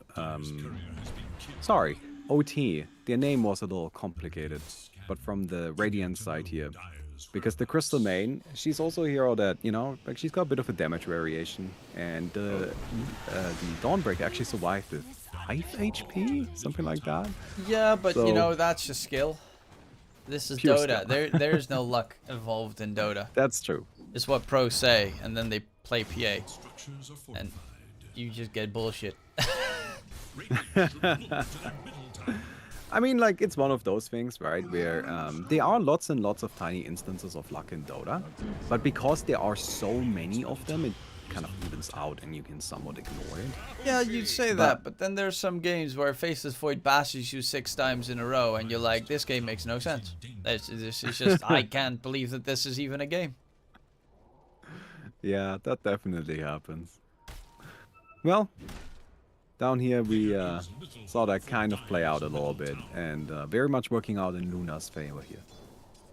Nice rotations from the Kunkka coming in. The puck has not really made any moves on the side lanes yet, which is a bit problematic. They're even sending the Crystal Maiden top because the tier 1 tower bottom will be secured momentarily by Luna. And, well, that Bane is hella dead. That was a good map read, I think, from the Radiant. Because they knew that the Kunkka was coming, so they just pulled out their heroes. They know they can't fight into that. Chaos Knight and the Crystal Maiden are too far behind, and that would just be more money for Luna. So they might as well just give them the tower and see if they can maybe get something else started. So they're pushing top. It's working okay so far. They're not really moving too quickly, but, you know, you gotta get started. And it seems like they might actually get it here. If Visage does have his floods being delivered, though, then that is actually a pretty big buff to the hero, because, of course, the Familiars add in extra damage and the like, so it will be fairly dangerous to deal with. In the meantime, the big plus of the Sven is that great cleave. Almost has his max level, and yeah, CK is a hero that is okay with farming these days, thanks to the buff to Chaos Strike, where it deals 1.5 damage to creeps, but it's still nowhere near Sven's farming speed. Oh yeah, Sven is such a god if it comes to farming. He's also got the 3 points into Great Cleave now, just taking down an ancient stack at the moment. Whew, they're gonna need to do something about this fella.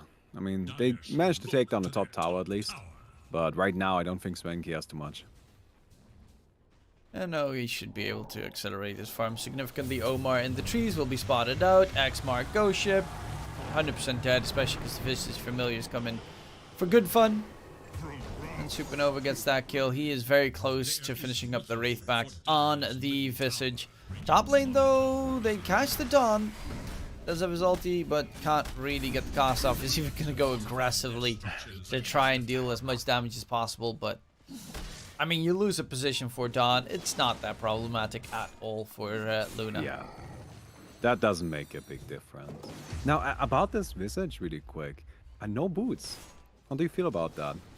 Like, I always feel like you gotta get boots, right? They're pretty cheap. They're very cost effective. You're still a lot of movement speed with Grave Chill. Yeah. So I guess that's the main reason. It's kind of like with Lycan and Weaver, you don't necessarily need boots, because you can just yoink it. Right now he uses Grave Chill onto the Centaur and he gets 70 movement speed, which is about, well, it's more than he gets from boots. However, he is going to get caught out this time. Snaps the coil. Stun number 1. Stun number 2. Holds them at bay. Gravekeep's cloak does drop, but there's the heal. Does it keep him alive? He is very close to dying and does eventually die. Noob used all of his spells, and that is going to be Fiend's Grip on the puck. They ignore the Tiny completely because they know that the puck is the better target, and they do manage to take down Noob. That's absolutely the better target. I mean, the puck is currently leading the Radiant side in farm. It's the only hero that seems to be doing, well, I guess the Beastmaster's doing alright too, but they're getting the skills pretty valuable. Well, they still will manage to get the Tiny kill on top of it.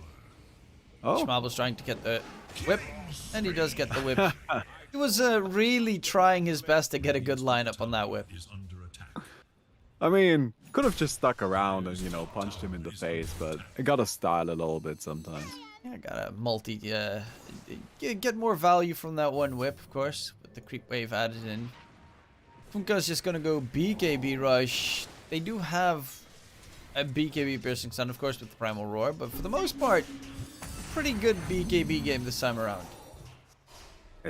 What is not a good BKB? Does that exist? The last game was kind of a bad BKB game, though. Drag back, Schmabel, Kunkka. Nice Nightmare save from Dira. That was beautiful. That was great. Absolutely sick from that Bane. Yeah, and that keeps the Kunkka alive. X marks himself up so he can TP quickly. Noob is very low. It's just going to walk to Supernova, who gets a nice hit in with that Soul Assumption. Looking for more Dira does not have the Fiend's Grip available, but Omar doesn't have much available either. Chasing, will they get the catch? Roar onto the Bane of all heroes, will be dragged back by Slowy. They do manage to get the kill. Supernova even re-summoned the familiars to go for the continuation fight. The Kunga's in trouble, but in comes the Sven. Gonna say hi. Quick catch number 1. Looking for the CK, and that CK should die. Can he toggle? Slowy, nice toggle. But he needs a lot more. However, Dawnbreaker won't be able to catch up, but the Sven can, and that is a double kill for the Sven, which is pretty problematic for the side of Ooredoo Thunders. If I was OT, I would be very worried right now, because that fight did not go well for them, and that was with the Sven showing up late and not having ultimate. He had used it to farm, so it just, or I don't know, maybe for an earlier fight. Either way, it wasn't ready, so he couldn't actually do his true damage, and still, he just, you know, shut them down pretty quickly once he showed up. So OT, they're gonna need to figure something out to do here. I guess the somewhat good news is that the Sven doesn't seem to be prioritizing a BKB, so if they manage to somehow, you know, get a chain of disables on him, maybe that can turn out nicely for them. Yeah, right now it's just farming Frenzy, though I think, well, he's going for the Echo Saber, which in a sense is still half of it is going to be used for the BKB if need be. But yeah, the Sven just is going to focus on getting incredibly fat. It's actually not that far ahead, is just a bit ahead of his own Kunkka, which is surprising, considering, well, it's a Sven, and right now he should be about, I would say, 1-2k ahead of anyone else in the game. Well, you could also argue that the Kunkka is just doing really well. I think this Kunkka has been doing excellently. He's got 3 kills. But got a good amount of assets here. He But is yeah, doing this really Sven- well, but he's like still the same net worth as the other cores. Yeah, that's true. This Sven did have a little bit of a rougher start, right? After that top tower went down, he hasn't been able to go back into that lane. And there's only so much you can get out of the jungle. Is under attack. Yeah, especially considering Supernova is splitting that bottom lane. He does have that Wraith back. He's going for the Shard next, which makes him so much more survivable in a team fight engagement, where he can turn himself into a bit of a stone form shenanigan. Oh, yeah. Still no boots. Sorry, I just always find that so funny when players don't go for boots. Boots are for suckers. Yeah, are they? I don't know. I like him. I always think they're so... It's just very, very cost effective, right? Not just the boots themselves, but also the build-ups. But I get that. With the Visage, you don't necessarily need them. Your entire goal is just to be in the middle of a fight anyway, and for that you only need to position yourself once. So... Gold for my chest. Yeah, and then for the most part, you just use the stone form and you stand AFK in the middle of the fight. Needs boots for that. It's true. And you've got the birds, and they fly around without boots anyway. Also, I don't think, you know, does he have feet? I'm not sure. Does Visage have feet? I mean, to be fair, it's kind of like a spirit, so he doesn't really have anything. I don't think he does. I I'm can see right now. feet underneath him. Those are his arms, right? No, he's still, if you like zoom in, you can see his feet floating behind him. Ah, yeah, but you can't stick shoes on that. Oh no, well, you technically wouldn't be able to fit anything on him, considering he's just a ghost, but he also has armor. Yeah, I mean, clearly some stuff works. I don't know. So just make boots We're with the gonna same need to. stuff. Dira is chilling in the Shadow Amulet right now. They're trying to find him. He's just Come on, nicely buddy, AFK. that's not a good idea. Wait. Oh, he's actually trying to annoy him. And going in onto Omar. Puck jumps in the middle of the fray. Does get the Dream Coil off. Snap the Coil is Schmabel. But in comes the Visage Familiars trying to join in and get the kill onto Omar. And that should be definitely successful. God Strength even being used for that tier 2 tower towards top. Also, Noob went for the Spirit Vessel on the Puck after his Witchblade on a mid Puck. I'm not too fond of that choice. I wonder why. Like, what could be the argument there? I suppose it gives some stats that could be helpful, but there isn't even really that much healing on the dire side, is there? Dawn, I guess. Sven with the Mask of Madness. Later on, Satanic probably. Don't really know how probably the rum buff as well. I think it does work against the rum buff. I'm actually not really 100% sure. Well, the rum doesn't heal, does it? It prevents damage. Yeah, true. It shouldn't impact the Kunkka boat at all, not from my understanding. I would assume it's so, a but damage it's reduction. Valve, and that's why I'm always confused by stuff like that. That's true. Oh, there are so many weird interactions in this game, aren't there? But in a way, that also adds to the charm, doesn't it? Like, that's part of the fun, to learn all of the quirky little things. One day I'll figure out what a necrobook is. It's non-existent, luckily enough. Well, yeah, but there's an item in the game called Book of the Dead. And Oh, it says, that- summon 2 sets of level 3 Necronomicon units that last 75 seconds. And if I Google, or if I look up Necronomicon in the store, I can't find it, so I have no idea what it is. Never heard of it in my life.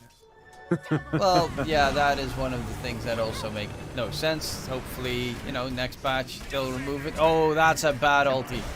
Just say he just jumped into This die. wonderful tooltip has been in the game without Necrobook for, I think, a year and 3 months now. Yeah. My favorite thing about Dota, I keep checking it. I still every single time have to read what the Book of Shadows does exactly and what the Arcanist armor does exactly. Every time I hit a game where we get tier 5 items, I'm like, what the frick does that item do? Yeah, it's actually very powerful. Like, it's really strong. But yeah, you don't see it that much, right? You don't really see all of the tier 5 neutral items that much. Sven, bottom lane. Dream Coil missed. But it's still looking pretty good here for the side of Ooredoo. That double kill definitely does help them out. Yeah, I mean, they're keeping up. I was a bit worried that this would snowball out of control, but while I would say that the Chaos Knight is still not doing as well as we would necessarily like him to do. They're keeping up, that's the important thing. I think you could say that maybe the main achievement they've done this game is keeping the Sven actually somewhat down in his farm. Like, you're right, he should be further ahead at this stage. Well, they are going to drag back Omar. God Strength being used on the side on Noob. But he wants to get the Bane, and again, he's hiding in his little hidey hole here on that Bane. Will get smacked in the end by Russell. But in comes Smabble, Ghost Ship flying through, will connect onto Russell. But they're fighting so many different fights at the same time. Noob's going to jump in aggressively, chasing after the Sven, who's going for the Tiny. Sven needs to be very careful. So does the Buck. Aegis is going to get popped. Do you say, can he get away? He does have a bit of healing, but that Spirit Vessel is a nasty little nuisance. Roar gets thrown out on the back end. Schmabel Kunkka popped the BKB. He's on the run. Should be able to get the TP to safety, though. But they are aggressively hunting here on the side of Ooredoo, and now it's going to be another catch. Snap the coil immediately. Nice move from Omar with that Bling Dagger. And Dara's going back in his Shadow Amulet Invis. They gotta get some detection. This can't keep happening. It's the second time now that the Bane just chilled in his Shadow Amulet and they couldn't find him. I mean, this time around they got him with their AoE, right? But like, you gotta have some dust or a void there for that. Particularly the Tiny should carry some. Well, he's got one now, so. Yeah, this game The is looking Sven? very rough. This game is looking rough for the Dire now. I particularly think in that last fight, you could tell that the Sven just wasn't actually able to find a good target. While he does a decent amount of damage, who did he have to attack? He was standing next to the Tiny and the Puck. I mean, neither are really good targets for him to go for, particularly since the Puck had that Aegis. So, a rough situation, and it turned out to work out really nicely for OT. They turned that around very well. That was a weird fight because you also saw on the side Kunkka X marks the crystal and then throws the ghost ship on the Beastmaster, that where the crystal wasn't even X marked. So like they're throwing their spells all over the place and not really finding the connection they're looking for. They will find the crystal though. Like, and trying to survive as long as possible with that extra 20 armor. And it's long enough for them to take down the tier 2 tower. Slawi BKB, run away. Fiend's Grip does pierce, of course, the BKB, and that's exactly what they'll use to hold the CK down. No way to run away, and Dira, very good job on that Bane to at least get that huge catch, because the CK he's getting so close to that Sven's net worth. It's very scary if a CK keeps up with the Sven. Recently, I had a bit of a discussion with my stream where we were talking about, okay, let's say you get to pick one Dota ability And you can upgrade it with everything that you can upgrade it with. So you have all the talents, Agnes Shot, you have all of that things. And then you're in a one-on-one with another player, and that player also gets to pick a single ability. What ability is the best ability? And in my opinion, it's the Bane ultimate. That thing is absurd. It is so strong. The fact that it just pierces through BKB, right? You're playing your carry, and you think to yourself, I am protected. I have my BKB active. I spent 4,000 gold buying this. Right now is my time to shine. And then the Bane is just like, nah. No, you're not doing anything. And, you know, no, the puck had enough. The puck has had this twice now. He throws the Dream Coil out onto the Bane as well, which... Yeah. The Bane's just chilling. Okay, Dream Coil used, Dust used. Thank you. That was a sold Dream Coil, 100%. That was a... You're not doing that a third time. Not today. Yeah, but he probably will, because, you know, forces you to buy new Dust soon enough. You only have one charge left. There is just... Needs a glimmer when you've just got the Shadow Amulet. Why is he not upgrading it? Because of exactly this reason. He can invis wherever and whenever needed. Glimmer has a cooldown. But isn't Glimmer Cape still better? Like in particular now that people are actually buying Dust and you know, Sentries, and they're playing around the Shadow Amulet. Normally, yes, but you also got, you know, it's situational where you could get, like, let's say, the, you want to have buyback at the very least for whenever a fight goes wrong, especially considering Roche could be up. There's a big catch. They will catch out there. Fiend's Grip, however, holds Omar in place. Big heal bomb coming in, and there's the Sven. He's finally got himself some targets to deal damage to, and 3 quick kills secured. Yep, once they're grouped up, it's easy pickings. Ghost ship, stun, dead. Everyone gets obliterated. Into the pit they go, but there's no Roshan up just yet. And you did mention it, that was the one big problem that the Sven had the previous fight. He had no targets. Now he had every target. Yeah, that was pretty much an ideal Sven fight. And he has the BKB now as well, so he can just like go in and overwhelm them. And I mean, that fight right there is why you pick Sven, right? That's what the hero is about. So excellent performance from Koma here. And I mean, Luna looking good now. The Sven is definitely starting to build a little bit of a gap.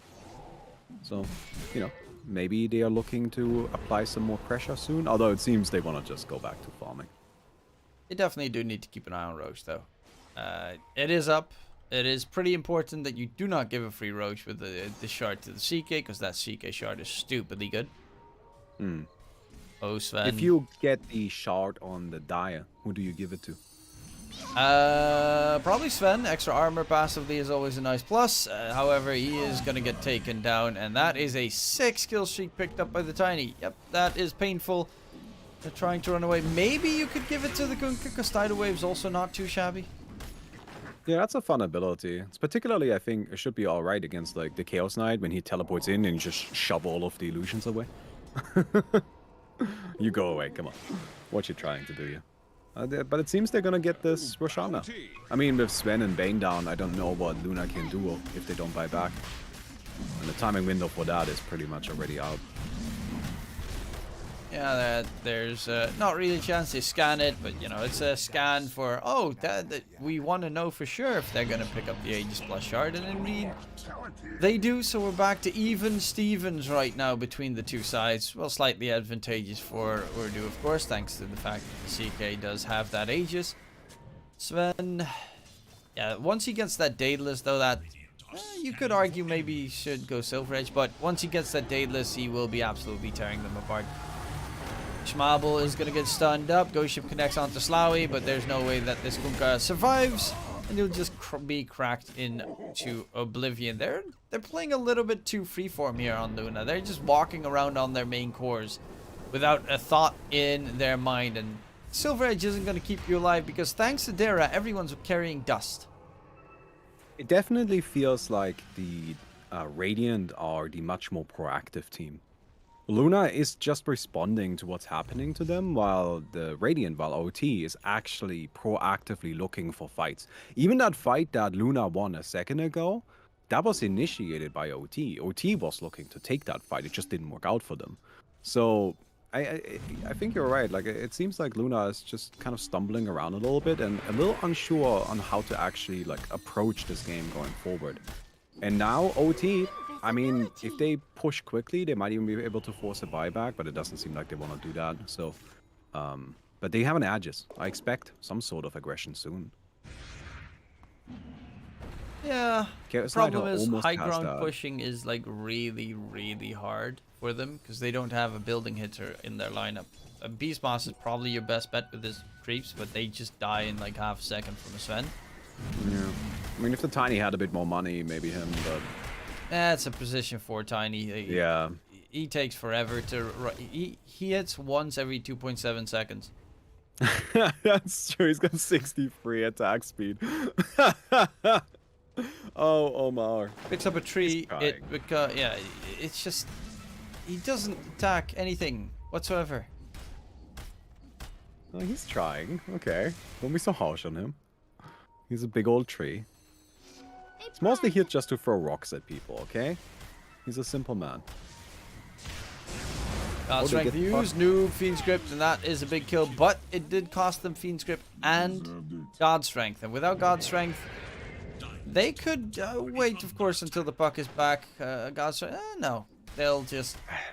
they can't really do much. I guess noob is the most annoying to deal with. Actually, Dire is pushing out the tier. Look at that. They have the pushing power on their side on Luna. Like, it just melts. Supernova got boots. I am vindicated. He's got what they needed. Heal Bomb comes in from TSA as well. That means there's no more Solar Guardian to be used. Ixon's dropping very low. They just kind of need to disengage. Nice toss back from Omar. TSA is still on the disengage. He's going to get stunned up in the process. The Omar will not be able to run away either. Slawy's coming in from behind. Crystal ulti being a nuisance. Wraithback Totem is full duration, by the way. Look at that damage. They're all cleaved together. RCL Coma going in. Gets roared up. The BKB. Sven is stunned. No God Strength available, but Slawy's going to lose his first life. And honestly, it wouldn't be too wild if they went back, considering puck is up in 5 seconds. Slawy pops the BKB. Can't get the... stun going, and yeah, Supernova will just be dead in the dumps in the end. But they did manage to get a couple of nice kills. Tier 2 tower taken, Tier 3 is very close to dropping. Honestly, that was a very significant overextension from Luna there. After they got the Chaos Knight edges, they actually had a decent outcome to that fight. They could have just left it at that. But they wanted that final kill, but they also knew they couldn't commit to it. So they just kind of like hung around and then waited for the Visage to die. Very strange. That was poorly coordinated, it feels. Yeah, I definitely think that they should have just backed off. Once they pop the ages, you just run away because puck is too close to respawning.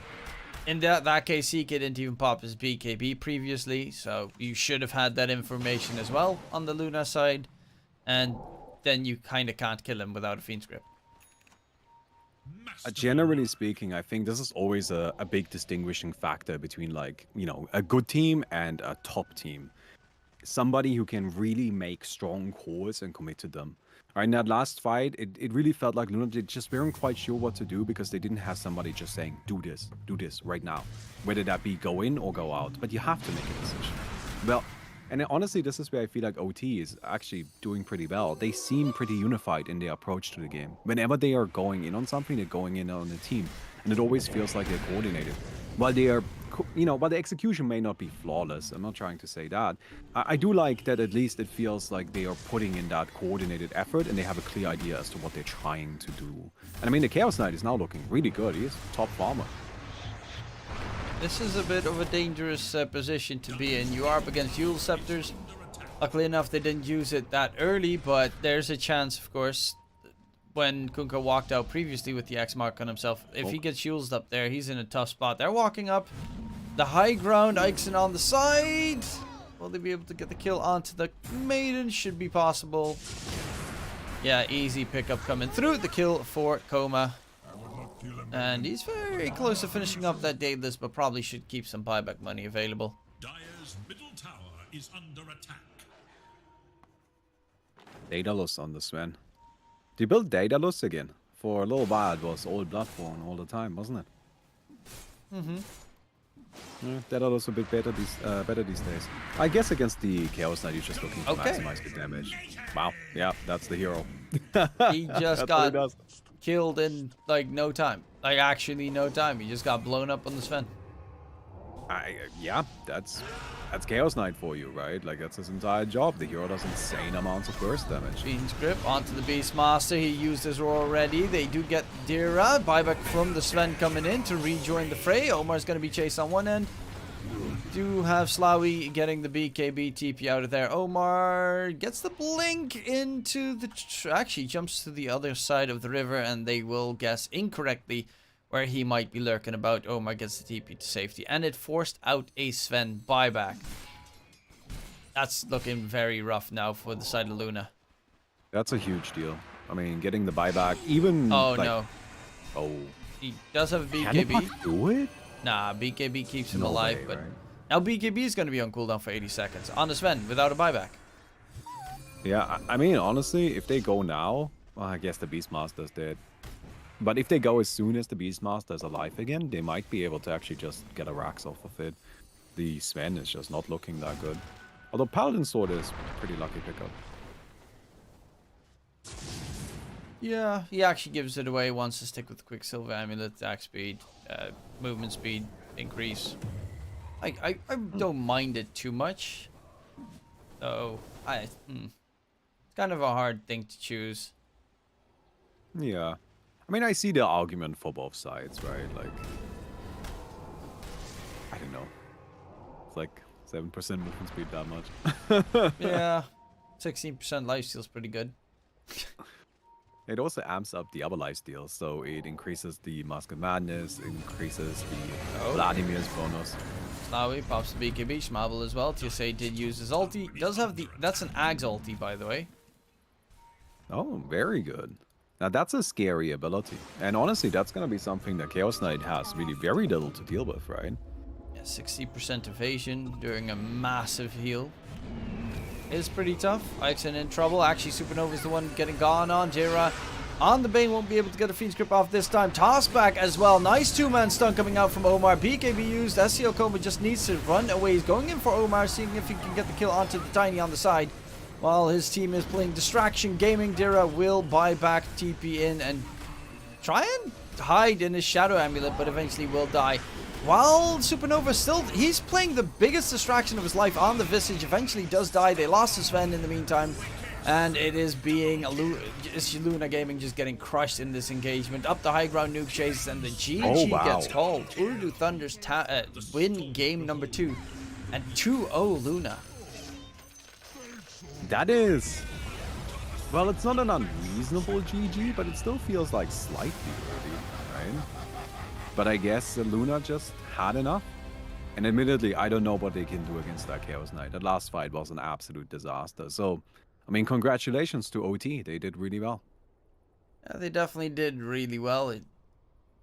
I do think that, you know, a couple of hefty mistakes were made on the Luna side. Sven never got to anywhere where he should be in terms of net worth.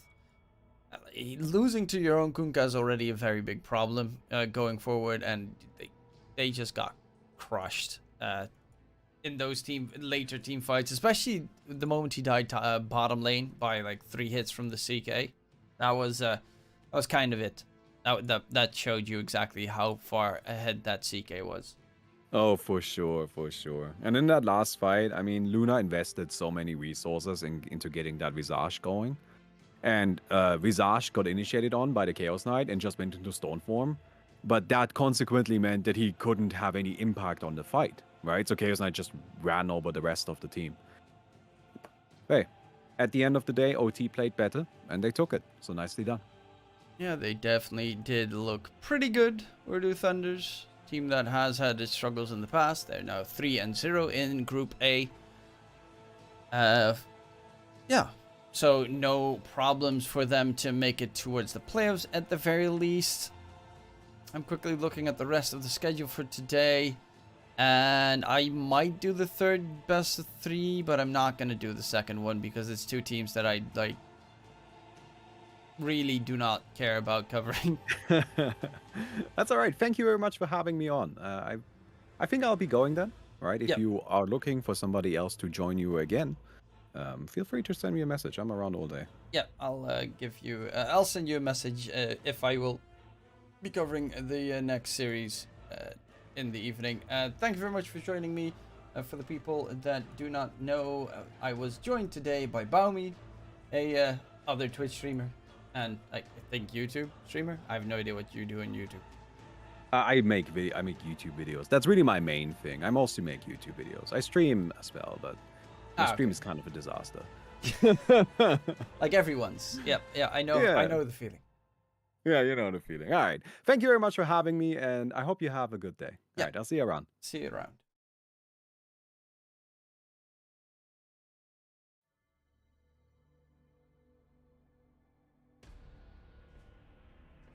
Well, ladies and gents, as you heard from me just a couple of seconds ago, that I will be dipping, of course. So hopefully you enjoyed the cast. Don't forget to join the Discord channel, where we have predictions and, you know, a lot of people that like to discuss about esports, Dota, CSGO.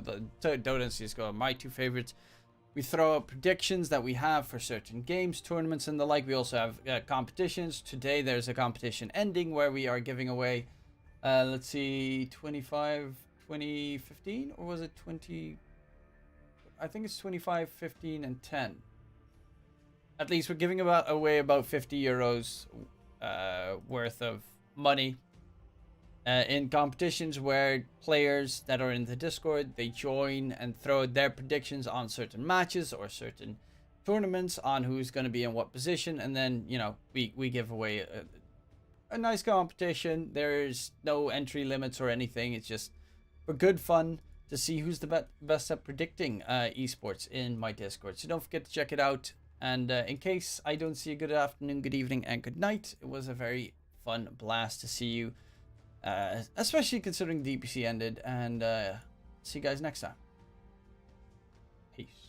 Bye-bye. And I'll see you then.